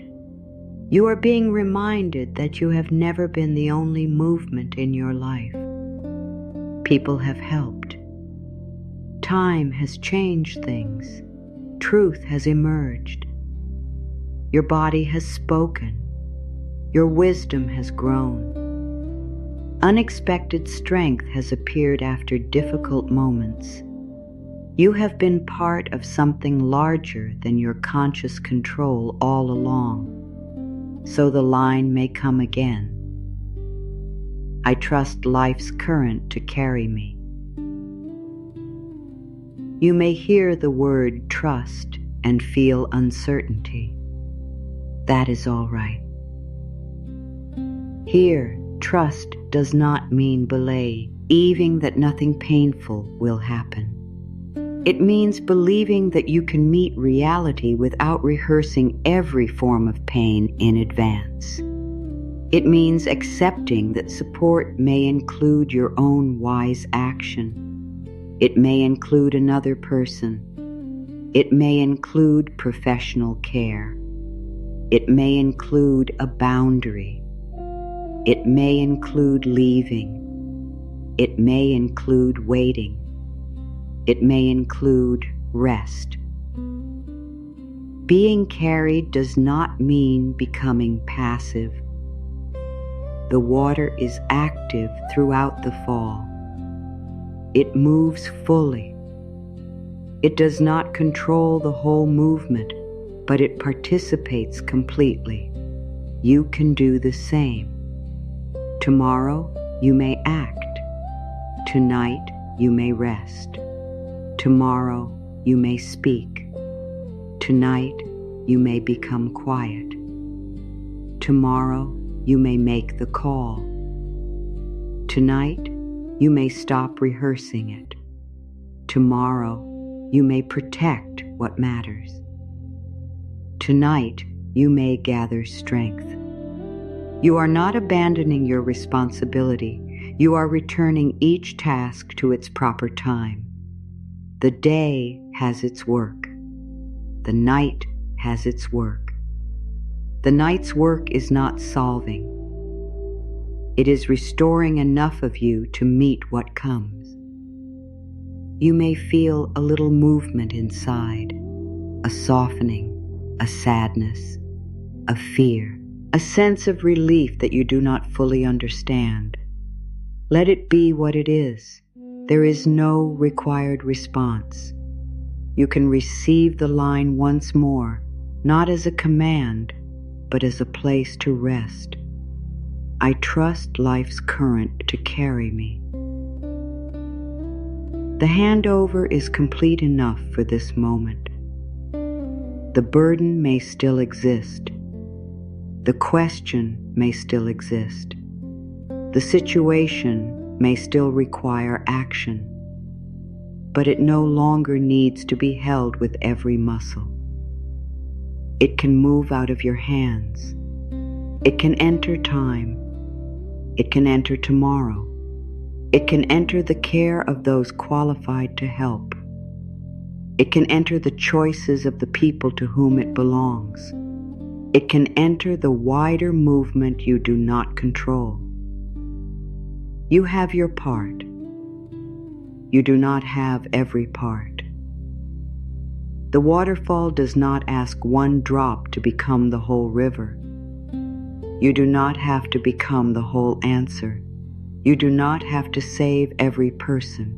You do not have to prevent every ending. You do not have to know every result. You do not have to carry every version of the future. Your part may be smaller and clearer than fear has told you. Speak honestly. Act wisely. Ask for help. Protect yourself. Keep the promise that truly belongs to you. Then stop. The rest of the movement is not yours to force. This may feel like grief because control offered the illusion that enough effort could prevent all loss. Let the grief come without turning it into a new assignment. You do not have to fix grief tonight. You can rest beside it. Tears, if they come, do not mean the handover has failed. They may be part of the water finally moving. Numbness, if it is present, does not mean you are doing anything wrong. Your system may soften at its own pace. Nothing needs to be performed. The quiet yes is not a feeling you must produce. It is the end of one inner argument. Yes this day is finished. Yes, some questions remain. Yes, you have done what you could tonight. Yes, your body needs rest. Yes, the wider movement can continue without your constant supervision. You may still return to the concern. Then you can return to the line, not as a weapon against thought, as a reminder of where the burden belongs. You may say, I am willing to stop holding every drop. That is enough when the stronger line feels too far away. Willingness is a beginning, a small opening in the grip, a little air around the water, a little space between the thought and the command to keep thinking. You can remain there, no rush, no demand. The river has reached the edge. The movement has already begun. You do not have to push it. You do not have to stop it. You can permit yourself to be carried through this part of the night. For now, the open space is not emptiness. It is where the old way ends and another form begins. The water is still water. You are still you. Your care remains. Your wisdom remains. Your life remains. Only the grip is being asked to rest. The burden may return to your mind. That does not undo what has begun. A handover is not always one perfect moment followed by permanent ease. The old habit may reach back for what it knows. Your thoughts may bring the concern close again. Your body may tighten around the same uncertainty. You may hear the familiar instruction to prepare, review, or solve. You have not failed. You are learning to respond differently each time the burden returns. You do not need to throw it away. You do not need to become angry with yourself. You can recognize it and say, this came back because it matters to me. Then you can ask a softer question. Does it belong in my hands right now? Some things do. A boundary that needs to be spoken belongs to you. A promise you freely made may belong to you. A practical step that protects your well-being may belong to you. An honest apology may belong to you. A request for help may belong to you. But another person's response does not belong to you. The final outcome does not belong entirely to you. The speed of someone else's change does not belong to you. The thoughts people keep private do not belong to you. Every possible version of tomorrow does not belong to you. You can do what is yours without carrying what is not. This distinction is one of the deepest forms of peace. It does not make you passive. It makes your effort clearer. Fear may ask you to control the whole river. Wisdom asks you to care for the part flowing through your own life. You can choose your words. You cannot control how every listener hears them. You can prepare carefully. You cannot prevent every surprise. You can love someone. You cannot make their choices for them. You can support a person. You cannot live their lessons in their place. You can offer forgiveness. You do not have to reopen a door that leads back to harm. You can wish for peace. You do not have to remain where your safety is threatened.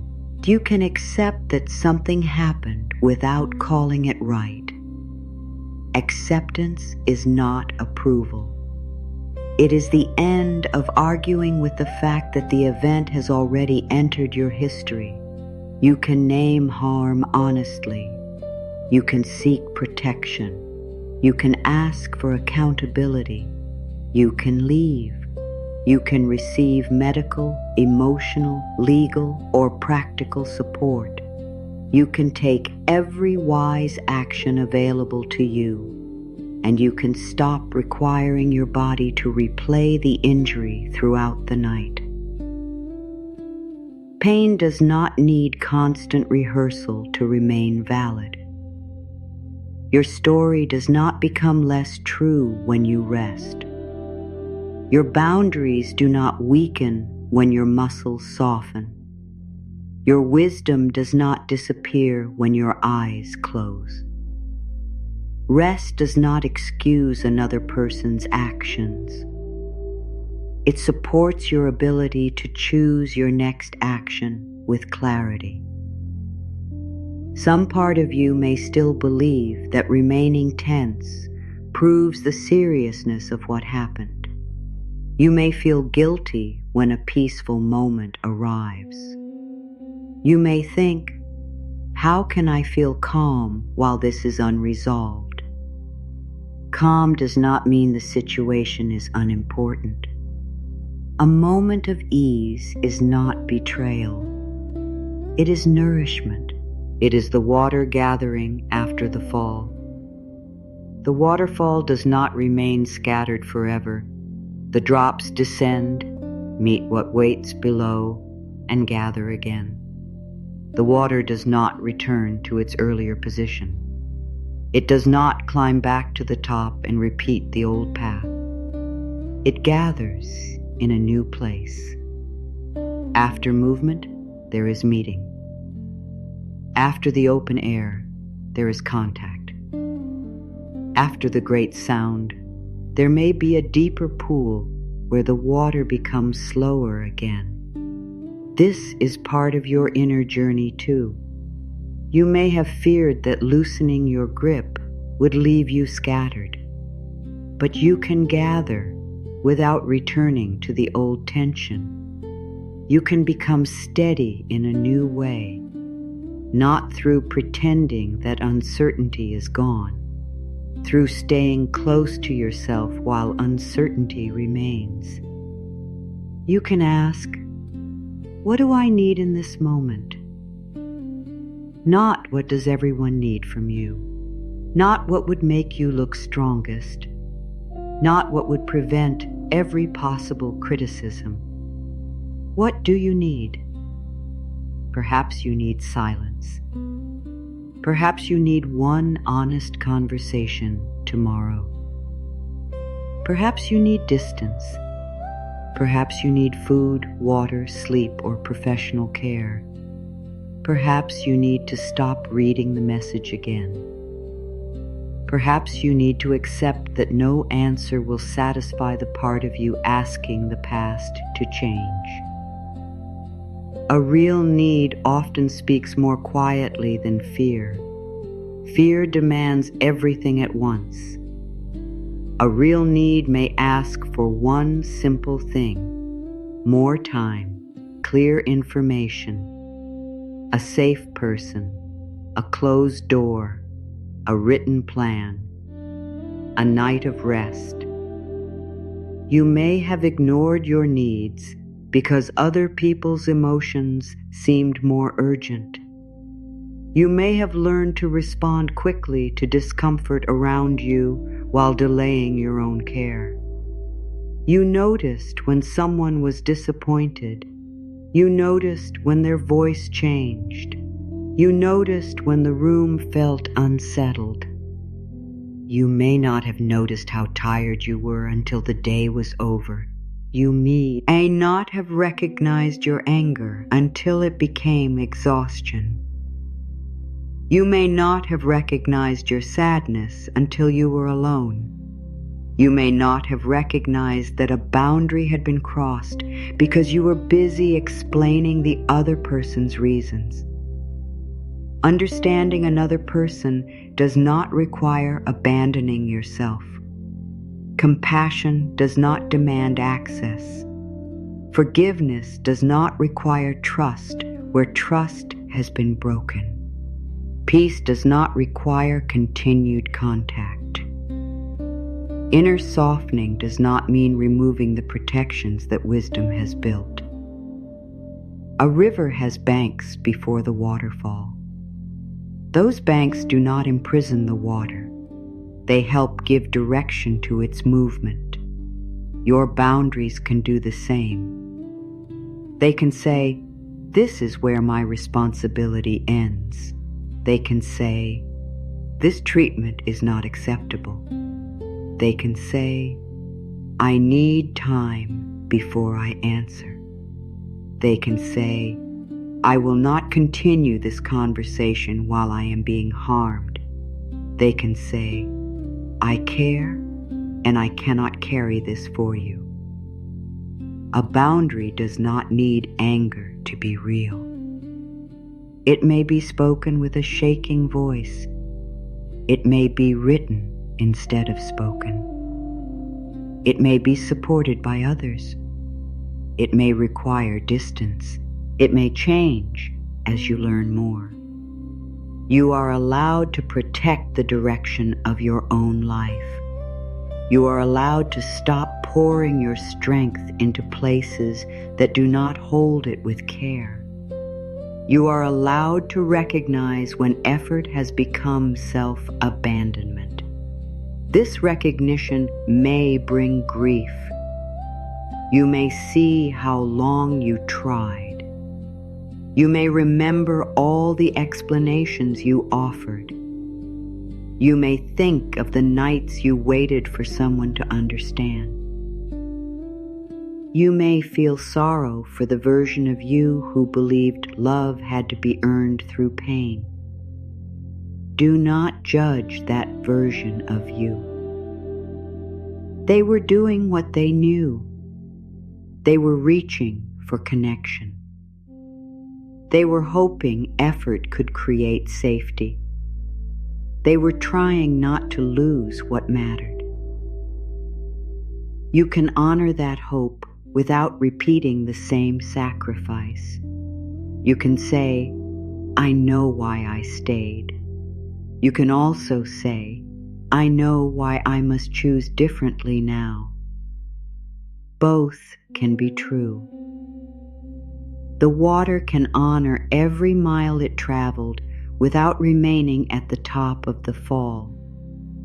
You can honor your past without living there. You can love who you were and still become someone new, someone who does not confuse exhaustion with worth, someone who does not mistake overthinking for devotion, someone who understands that peace is not something another person must first give permission for. You do not need everyone to agree with your healing. You do not need the past to explain itself perfectly. You do not need every unfinished relationship to become a finished conversation. Some endings remain incomplete.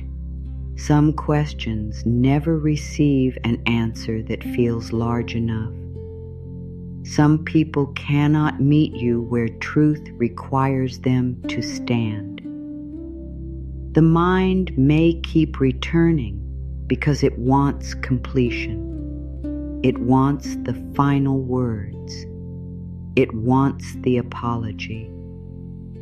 It wants the explanation that makes every detail fit. It wants to know that your pain was understood. This desire is deeply human. You may carry it without letting it control your nights. Completion can sometimes come from outside. At other times it begins when you stop asking the person who hurt you to become the only source of your peace. Your life can continue even without their full understanding. Your truth can remain true without their agreement. Your worth can remain whole without their return. You may never receive the exact ending you imagine. Still, you can choose where your energy goes next. The waterfall does not ask the cliff to apologize for ending the old path. It moves into the space that has opened. You can do the same without pretending the change was painless. There is no need to rush. You may move slowly. You may need support. You may need many nights of remembering that what has ended does not have to keep ending inside you. Each time the memory returns, you can meet it with less struggle. I remember. It mattered. It hurt. I am here now. These words do not erase the past. They place you back in the present. The present may not feel perfect, but it is where your choices live. The past can be honored. The future can be prepared for. Only the present can be lived. Tonight, the present is asking for less effort. Not no feeling, less effort. Your feelings may remain. Sadness may remain. Concern may remain. Love may remain. Anger may remain. What can leave is the assignment attached to each feeling.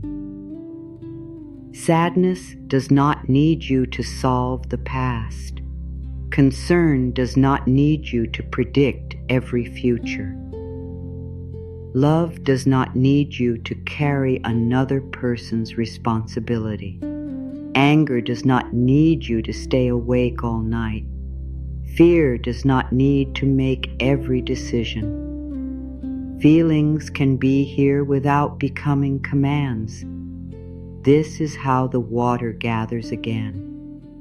Not by denying its movement, by finding a new place to rest after moving through it. You can let emotion move without making it responsible for the whole direction of your life. You can say, "This is what I feel." Then, "This is what I choose." The two do not always need to match. You can feel afraid and choose to ask for help. You can feel love and choose distance. You can feel uncertain and choose one practical step. You can feel angry and choose not to harm yourself or anyone else. You can feel grief and still eat, sleep, and care for your body. You can miss someone and not return. You can hope for change and stop waiting in the same place. This is mature care. Not care that denies feeling. Care that gives feeling a safe place without handing it complete control. You may have believed that peace would come only after every feeling became pleasant. Peace can exist beside discomfort. It may be the quiet space that keeps discomfort from becoming your entire identity. You are not anxiety. You are not grief. You are not the mistake. You are not the rejection. You are not the unfinished decision. These are experiences moving through your life. You are the one meeting them. The water carries leaves, dust, tea, pieces of the land, and the marks of weather. It does not become each thing it carries. You have carried many experiences. They have touched you. They have changed you. They are not the whole of you. There is more within you than what happened. There is more ahead than what ended. There is more available than what one person could give.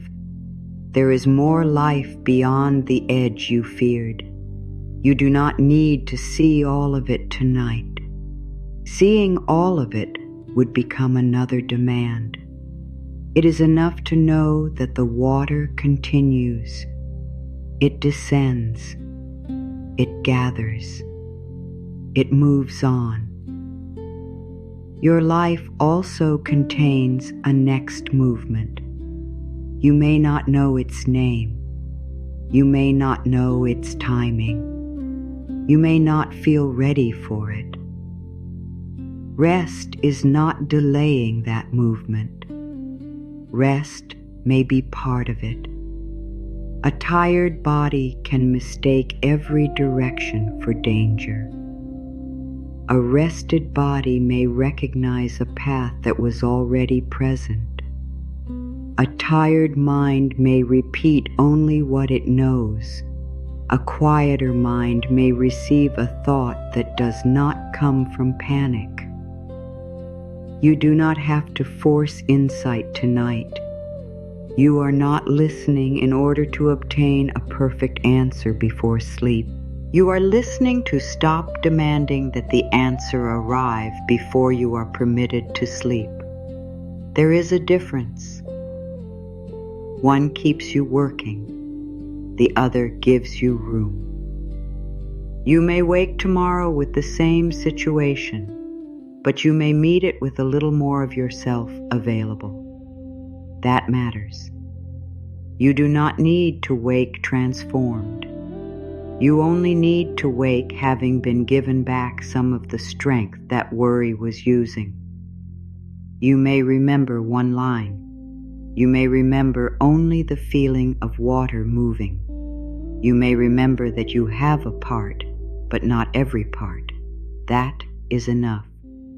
And when morning comes, if this night has helped you place even one burden down, you may leave a quiet check-in comment with the word lighter. Let it be a simple marker that you gave yourself permission to rest before every answer arrived. Then continue your day without needing to explain more. Your inner work does not need to become a performance. It belongs to you. The change may be private. It may begin with the way you answer one message. It may appear in the pause before you say yes. It may appear when you ask someone else to help. It may appear when you choose not to return to a conversation that only repeats harm. It may appear when you stop checking for a response. It may appear when you understand that silence is also information. It may appear when you allow another person to be disappointed without rushing to abandon your own truth. These are not small changes. They are ways of returning your energy to your own life. For so long, your attention may have been flowing outward toward what they thought, toward what they needed, toward what might happen, toward what you should have done, toward what could still go wrong. Tonight, some of that attention can gather back within you, not as selfishness, as presence. You are here. Your body is here. Your needs are here. Your life is also worthy of your care. You do not have to keep pouring yourself over every edge without ever gathering again. Even the waterfall becomes whole below. You are permitted to gather, to become quiet, to receive your own attention, to stop for the night. There may still be voices inside you saying that you should do more. You can listen and choose differently. I have done enough for today. There may be a voice saying that someone will be upset. You can answer, their feelings are real, and I do not have to betray myself to prevent them.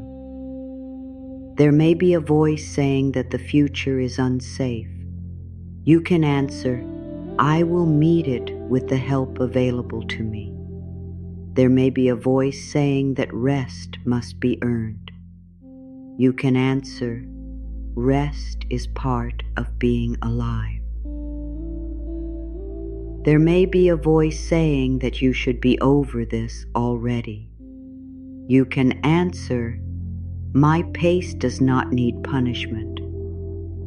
There may be a voice saying that you should have known better. You can answer, I know more now. You are not required to win an argument with every thought. One compassionate response is enough.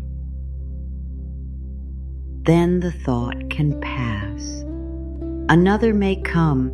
You can respond again or let it move without an answer. Not every drop needs to be examined. Not every thought needs a discussion. Not every fear deserves a plan. Some inner noise is only the sound of movement.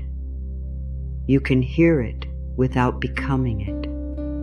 You may begin to feel the difference between what is urgent and what is familiar. Familiar fear often feels urgent because it has been repeated many times. A real emergency asks for appropriate action. A familiar fear asks for endless attention. You can seek help when action is needed. You can rest when no action is possible tonight. This is discernment. It grows through practice. There will be moments when you are unsure. You do not need perfect discernment to begin. You can ask one question. What is the kindest wise action available now? Kindness without wisdom may leave you unprotected. Wisdom without kindness may become harsh. Together, they create a steadier direction. The kindest wise action may be making a call. It may be leaving. It may be waiting. It may be sleeping. It may be admitting that you do not know.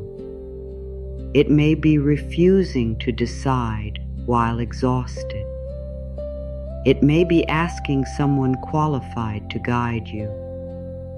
There is no weakness in support. A river is fed by more than one source.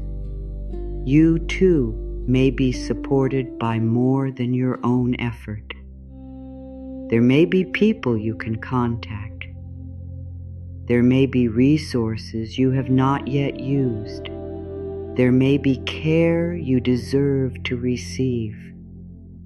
There may be a version of strength that includes being held. You were never meant to prove your worth through isolation. You may have learned to handle everything alone because relying on others once brought disappointment. That history matters. You can move carefully. You can choose trustworthy support. You can take time. You do not have to offer your whole story to everyone. One safe person is enough to begin. One honest request is enough. One clear sentence can open a place where the burden is shared. I need help. I do not feel safe. I need more time. I cannot carry this alone. These are strong words. They return you to reality. They stop the mind from trying to perform every form of support by itself. You may feel resistance to saying them. The resistance can remain. You can still choose the wise action. Courage is not the absence of a shaking voice. It is the decision that your well-being matters even while fear is present. Tonight, courage may look quieter. It may be closing your eyes. It may be refusing one more round of thought. It may be placing the burden back into the wider movement. You do not need to know exactly how everything will unfold. You need only know that keeping yourself awake cannot control the unfolding. The water has moved beyond the edge. It has not vanished. It has gathered below. The river continues from a different level. Your life may also continue from a different level of understanding, less chasing, less proving, less carrying, more truth, more boundaries, more support, more respect for your own limits.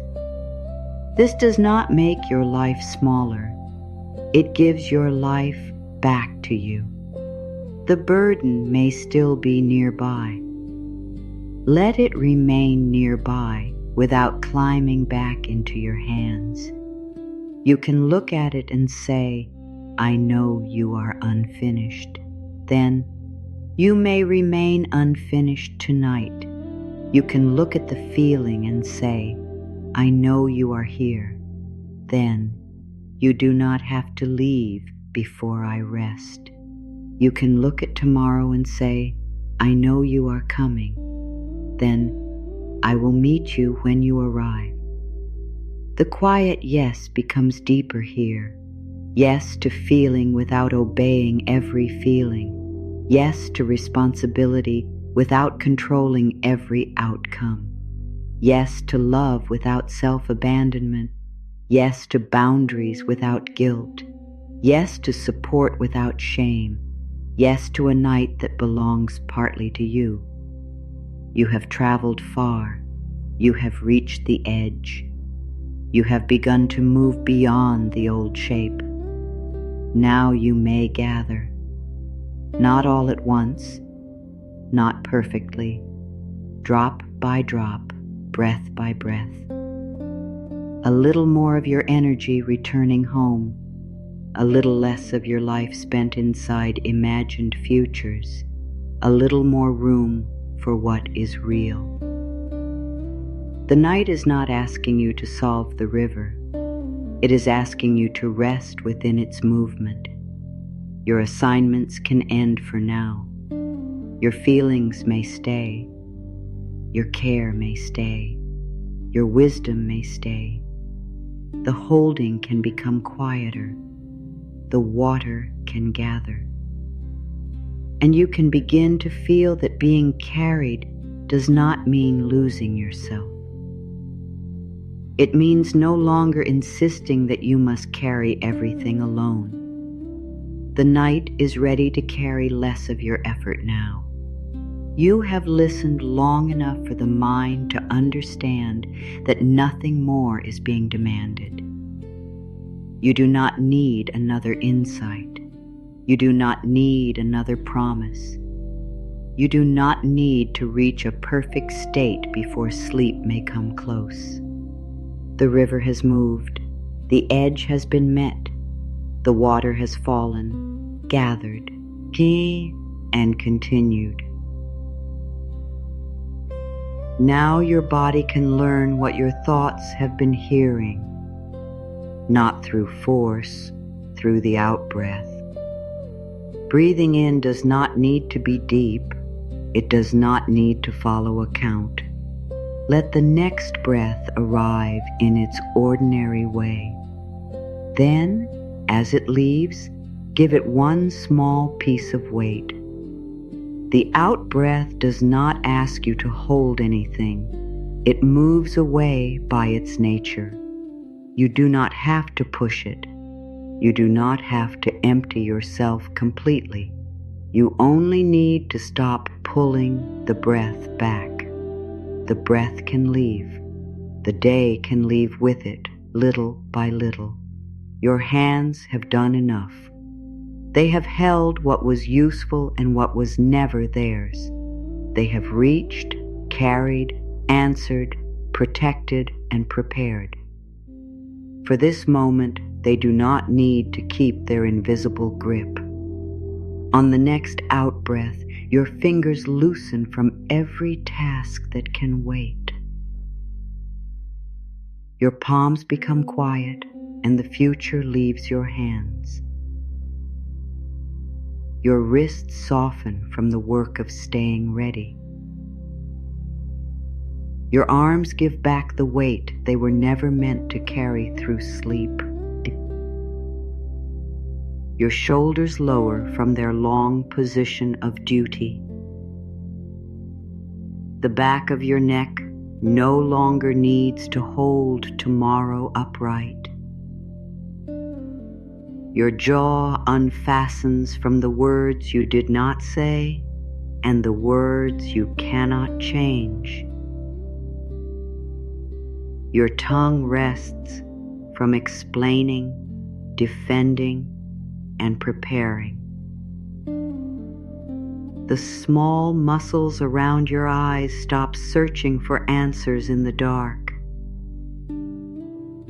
Your forehead becomes smooth enough for thought to pass without becoming work. Your face no longer needs to show strength to anyone. Your throat opens around the truth that can wait until morning. Your chest loosens around the people and outcomes it cannot control. Your heart keeps caring without carrying every result. Your belly softens from the old alarm that said everything was urgent. Your lower back gives up the effort of bracing against what has not happened. Your hips become heavy enough to be supported.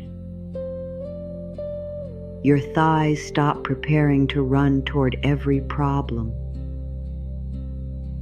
Your knees rest from holding you ready for the next demand. Your calves become still beneath the life that has already carried you this far. Your ankles loosen from the need to know every next step. Your feet stop reaching for ground that tomorrow will provide. The whole body receives the message that this day is complete. Nothing has to happen after these lines. There is nowhere else to arrive. You may already feel heavier against the bed. You may feel nothing different at all. Both are acceptable. The body has its own timing. It does not need to produce evidence that these words are working. Sleep is not a reward for doing this correctly. It is not a result you can command. It is a natural movement that comes nearer when it is no longer being chased. You can lie here awake without failing. You can hear thoughts without following them. You can feel the body settling in uneven waves. One shoulder may soften before the other. The jaw may tighten again, and then remember. A thought may rise and fade. The old concern may return with one final question. You do not have to answer. The question can travel over the edge without you. The answer, if one is needed, can wait in tomorrow's light. For now, there is only the water moving beyond the point where holding helped. There is only the steady sound of what is no longer being kept in place. There is only your breath, leaving without fear of being lost. Every exhale is proof that the body knows how to part with something and remain whole. The breath leaves. Another comes. The water falls. The river continues. You do not disappear when something moves away from you. You are not emptied of love when strain becomes quieter. You are not emptied of wisdom when planning stops. You are not emptied of responsibility when the night begins. You are becoming available to rest. There may be one final effort in the mind that says, "Stay with me. We still have work." You can answer with kindness, "I will return when morning returns." That is enough. The night does not need a contract. Tomorrow does not need to be guaranteed. The body only needs to know that it is not being ordered to continue the day forever. This day can end. The work can end. The watching can end. The rehearsing can end. The struggle to feel different can end. The quiet yes is here now, not spoken loudly, not proved. It is present in every part of you that no longer argues with the need for rest. Yes, the burden can wait. Yes, the feeling can remain without becoming a task. Yes, the unanswered question can be carried by time. Yes, your body may become heavy. Yes, your thoughts may lose their sharp edges. Yes, you can enter sleep without knowing what tomorrow will do. You have reached the place where words can become fewer. The river does not need to explain its descent. It moves. The body does not need to explain its tiredness. It rests. The heart does not need to explain why it cared. It can care quietly now. The body may still hold one or two places more tightly than the rest. Do not search for them. You are not performing an inspection. If a place asks for attention, meet it without trying to make it change. A shoulder may still feel raised. A hand may still curl slightly. The chest may still protect one old feeling. The belly may still expect an interruption. You can be with each place as you would stand beside the gathered water after the fall. No command, no impatience, only presence. You may say, you can take your time. The body has heard many urgent voices. It may need to hear a voice that does not rush it. You can take your time. The words are not asking for a result. They are letting the body know that it will not be punished for remaining awake, tense, sad, or uncertain. You do not have to make every muscle agree. The river does not ask every drop to reach the quiet pool at the same moment. Some water meets stone, some becomes mist, some moves quickly, some gathers in small circles before continuing.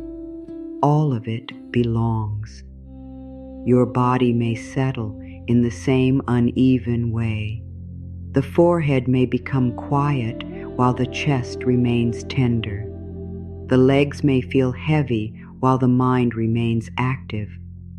The hands may open while one thought continues. There is room for all of this. Rest can begin before everything feels restful. Sleep can approach before every thought has ended. The night can support you while part of you is still learning that support is real. This is not a contradiction. It is how change often happens. One part moves first, another watches, another follows later. The watchful part may need proof that you will not abandon what matters. You can give it a simple promise. What belongs to me will receive my care tomorrow. You are not promising to control the result. You are promising to return to your part. What belongs to me will receive my care tomorrow. The task does not need to remain in your body to be remembered. The truth does not need constant tension to remain true. The people you love do not need your sleeplessness as proof of love. The life waiting for you tomorrow may be better served by the strength you gather now. Think of the water below the fall.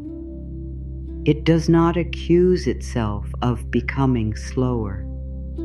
It has completed one powerful movement. Now it receives what that movement created. The surface may still carry circles. The water may still hold energy from the descent, yet it is gathered.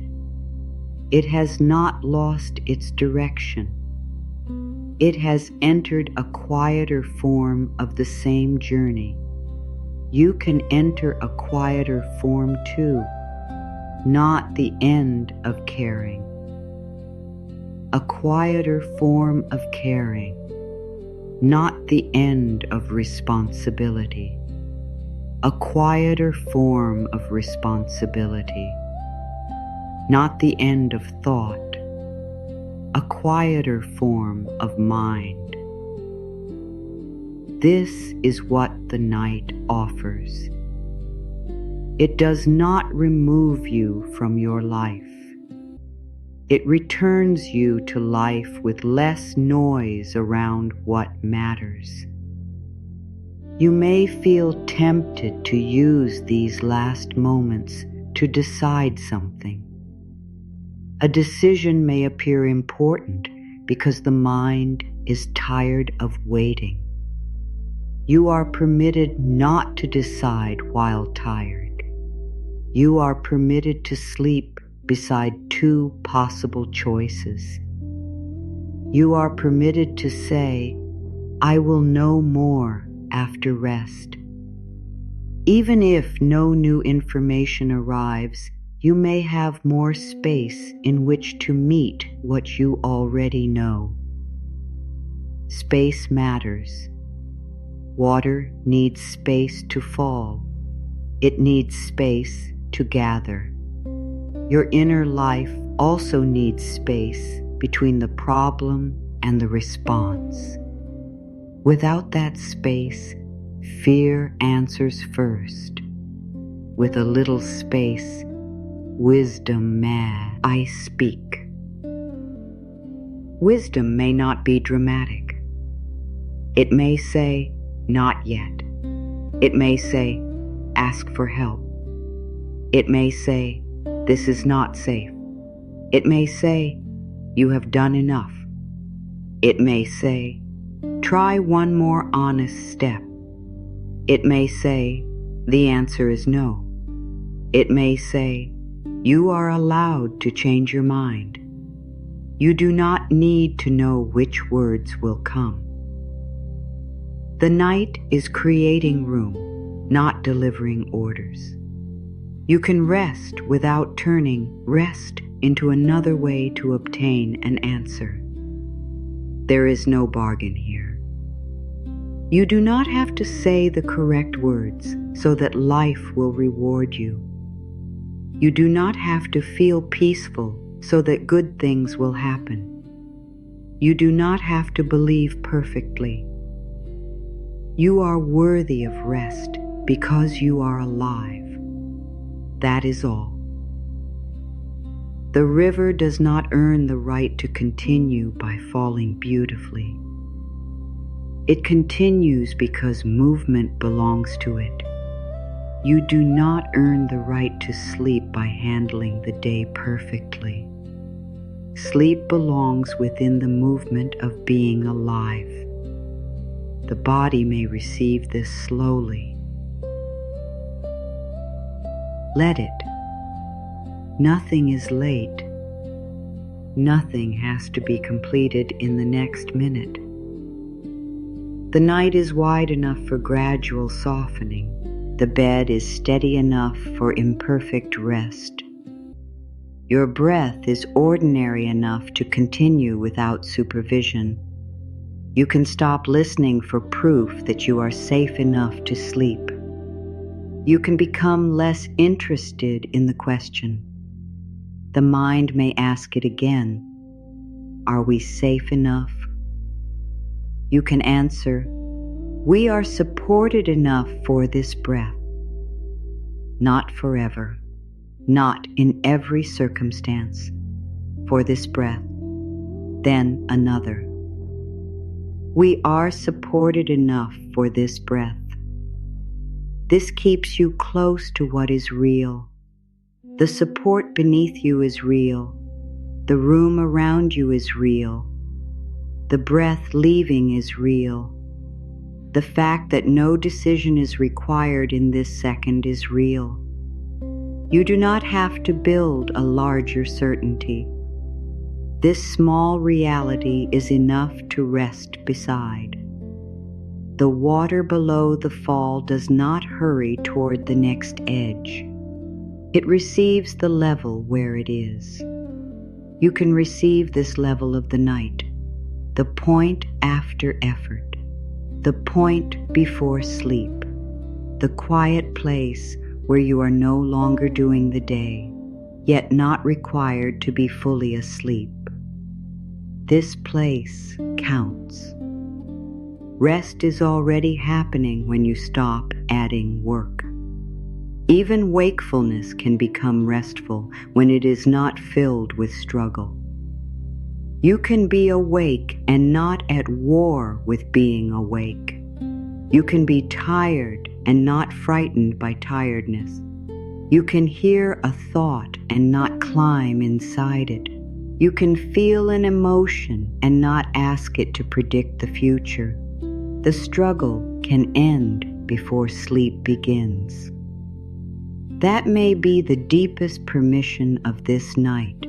You do not need sleep to prove that you have succeeded. You can lie here with nothing to achieve. The body may then find its own way. A deeper breath may come, or it may not. A yawn may come, or it may not. The arms may feel heavier. The mind may drift. None of these signs need to be watched. Watching turns them into tasks.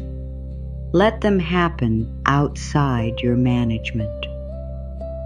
The river does not look back to see whether each drop fell correctly. You do not need to look back through this night and decide whether you softened enough. You have already done enough by remaining here. You have already offered the body a different message. You have already stopped one part of the old chase. This is enough to carry forward. The next lines will become simpler. They are not steps. They are small drops of permission. They may pass through you. They may settle. They may be forgotten. Nothing must be kept. Let these next lines fall one by one. You do not have to repeat them. You do not have to believe every one. Receive only what fits. Let the rest move past. I put down today's unfinished work. I give tomorrow back to tomorrow. I stop carrying imagined conversations. I leave other people's choices with them. I loosen my hold on the answer. I no longer rehearse the worst. I make room for wise support. I choose safety without guilt. I honor the limits of my strength. I rest before everything is resolved. I keep my love and set down strain. I keep my wisdom and set down fear. I can care without controlling. I can help without taking over. I can pause without falling behind. I can sleep without losing my place. I can be uncertain and still be safe. I can feel deeply and remain whole. I can change without betraying myself. I can move forward without denying the past.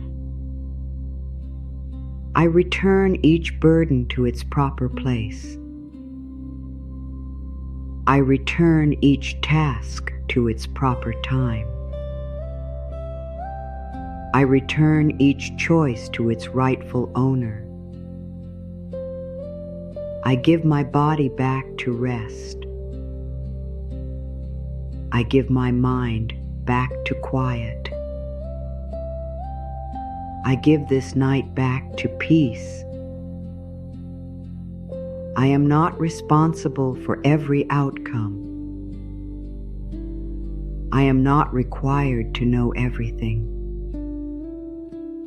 I am not abandoning what matters. I am ending today's effort. I am willing to be supported. I am willing to receive rest. I am willing to stop bracing. I am willing to soften. I am willing to wait. I choose the next breath. I choose this moment. I choose enough. I put it down. I leave it here. I stop chasing. I stop proving. I stop preparing. I become quiet. I am carried. I am safe now. I can rest. Enough for tonight. No more holding. Only this breath. Only this night. The words are becoming smaller because you no longer need so many of them. What needed to be said has been said. What needed to be honored has been honored. The grip made sense. The fear was trying to protect you. The love beneath it was real. Now the protection can sleep too. You do not need to keep one part of yourself standing guard while the rest of you lies down. The watchful part may sit beside the gathered water. It may listen to the steady movement and learn that stillness does not mean danger. Nothing is being taken from it. It is being included in rest. The part that checks can rest. The part that predicts can rest. The part that remembers every detail can rest. The part that tries to be useful can rest. The part that fears being forgotten can rest. The part that believes love must be earned can rest. The part that has remained strong for too long can rest. No part of you is being left behind at the edge. Everything true within you continues. Only the strain changes form. You may feel the bed beneath more of your weight now. You do not need to hold yourself above it. The surface beneath you does not ask for proof. It does not ask whether you finished enough. It does not ask whether everyone approves of you. It does not ask whether you made every correct choice. It receives the weight you give it. Give it the back of your head. Give it your shoulders. Give it your arms. Give it the center of your body. Give it your legs. Give it your feet. You do not have to carry your own weight for these hours. The water does not hold itself in the air. It is carried through the descent. It is received below. You can be received too, by the bed, by the room, by the dark, by the next breath, by the simple fact that you are alive and no longer working. If sleep is already near, you do not need to hear the rest clearly. The words can blur, they can become sound. They can pass like water beyond your attention. You do not need to remember them. You do not need to finish listening. You do not need to remain awake out of politeness. There is nothing here that requires your response. Sleep may come in the middle of a sentence. It may come after a thought fades. It may arrive without asking whether you are ready. Let it. You have spent enough time trying to make life obey your fear. You can let sleep come in its own way. The mind may drift toward an image, a memory, or a random piece of the day. That is not a problem. It may be how thought becomes less organized before rest. Do not follow. Do not push in focus way. Let the mind lose the need to make sense. Let one thought become another. Let the spaces grow. The water is farther from the edge now. It has gathered into a calmer movement. The sound is softer. The night is deeper. Your responsibilities are beyond reach for a little while. They will not be harmed by your sleep. What truly needs you can meet you after rest. What does not belong to you can remain outside your hands. The body may grow warm. The feet may feel distant. The arms may feel heavy. The face may become still. Breath may become quieter without your help. You are not directing this descent. You are participating by no longer resisting it. That is the quiet yes. Yes to less effort. Yes to being supported. Yes to the mystery of sleep. Yes to not knowing the moment you cross into it.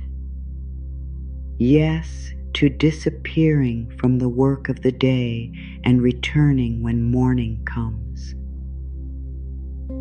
There is no need to search for sleep. Searching keeps the mind at the top of the fall. You can move beyond the search. You can stop measuring how relaxed you are. You can stop checking whether these words have worked. You can stop wondering how much time is left. Time can pass without being counted. The river does not count the distance of every drop. It moves. You can move with it. Lower now, quieter now. Farther from the work, farther from the questions, farther from the room where every decision had to be made. You are entering the hours where nothing needs your performance. No one needs an explanation. No one needs a perfect answer. No one needs you to be strong. You can become very ordinary here. A breathing body, a tired heart, a mind slowly losing interest in its own noise. This is enough. You are enough without one more effort. You may sense the concern again, very far away. It cannot ask anything from you now. It is only a shape passing through the dark. It can continue without being followed. The river carries what enters it, but it does not stop to examine every piece. Let the thought be carried. Let the memory be carried. Let the unfinished sentence be carried. Let the name be carried. Let the plan be carried. Let the fear be carried. You remain here, supported, breathing, no longer at the edge. The water has gathered. Your energy is gathering. Your scattered attention is coming home, not through effort, through the end of effort. The day has moved beyond you. You are not required to follow it. Tomorrow has not arrived. You are not required to meet it early. This night is the only place you need to be. And even this place can disappear as sleep comes closer. The room may fade from attention. The body may become less defined. The words may become slower inside you.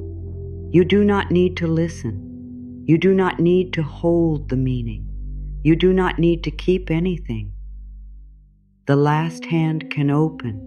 The last question can wait. The last watchful thought can sit down. The current continues.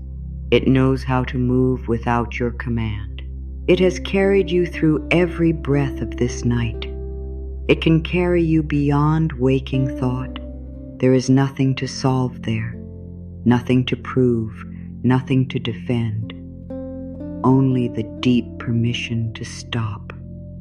You may rest now. You may drift now. You may leave the day completely. You may enter sleep exactly as you are.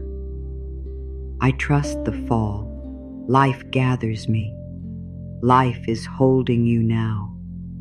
Sleep carries you beyond every unfinished shore.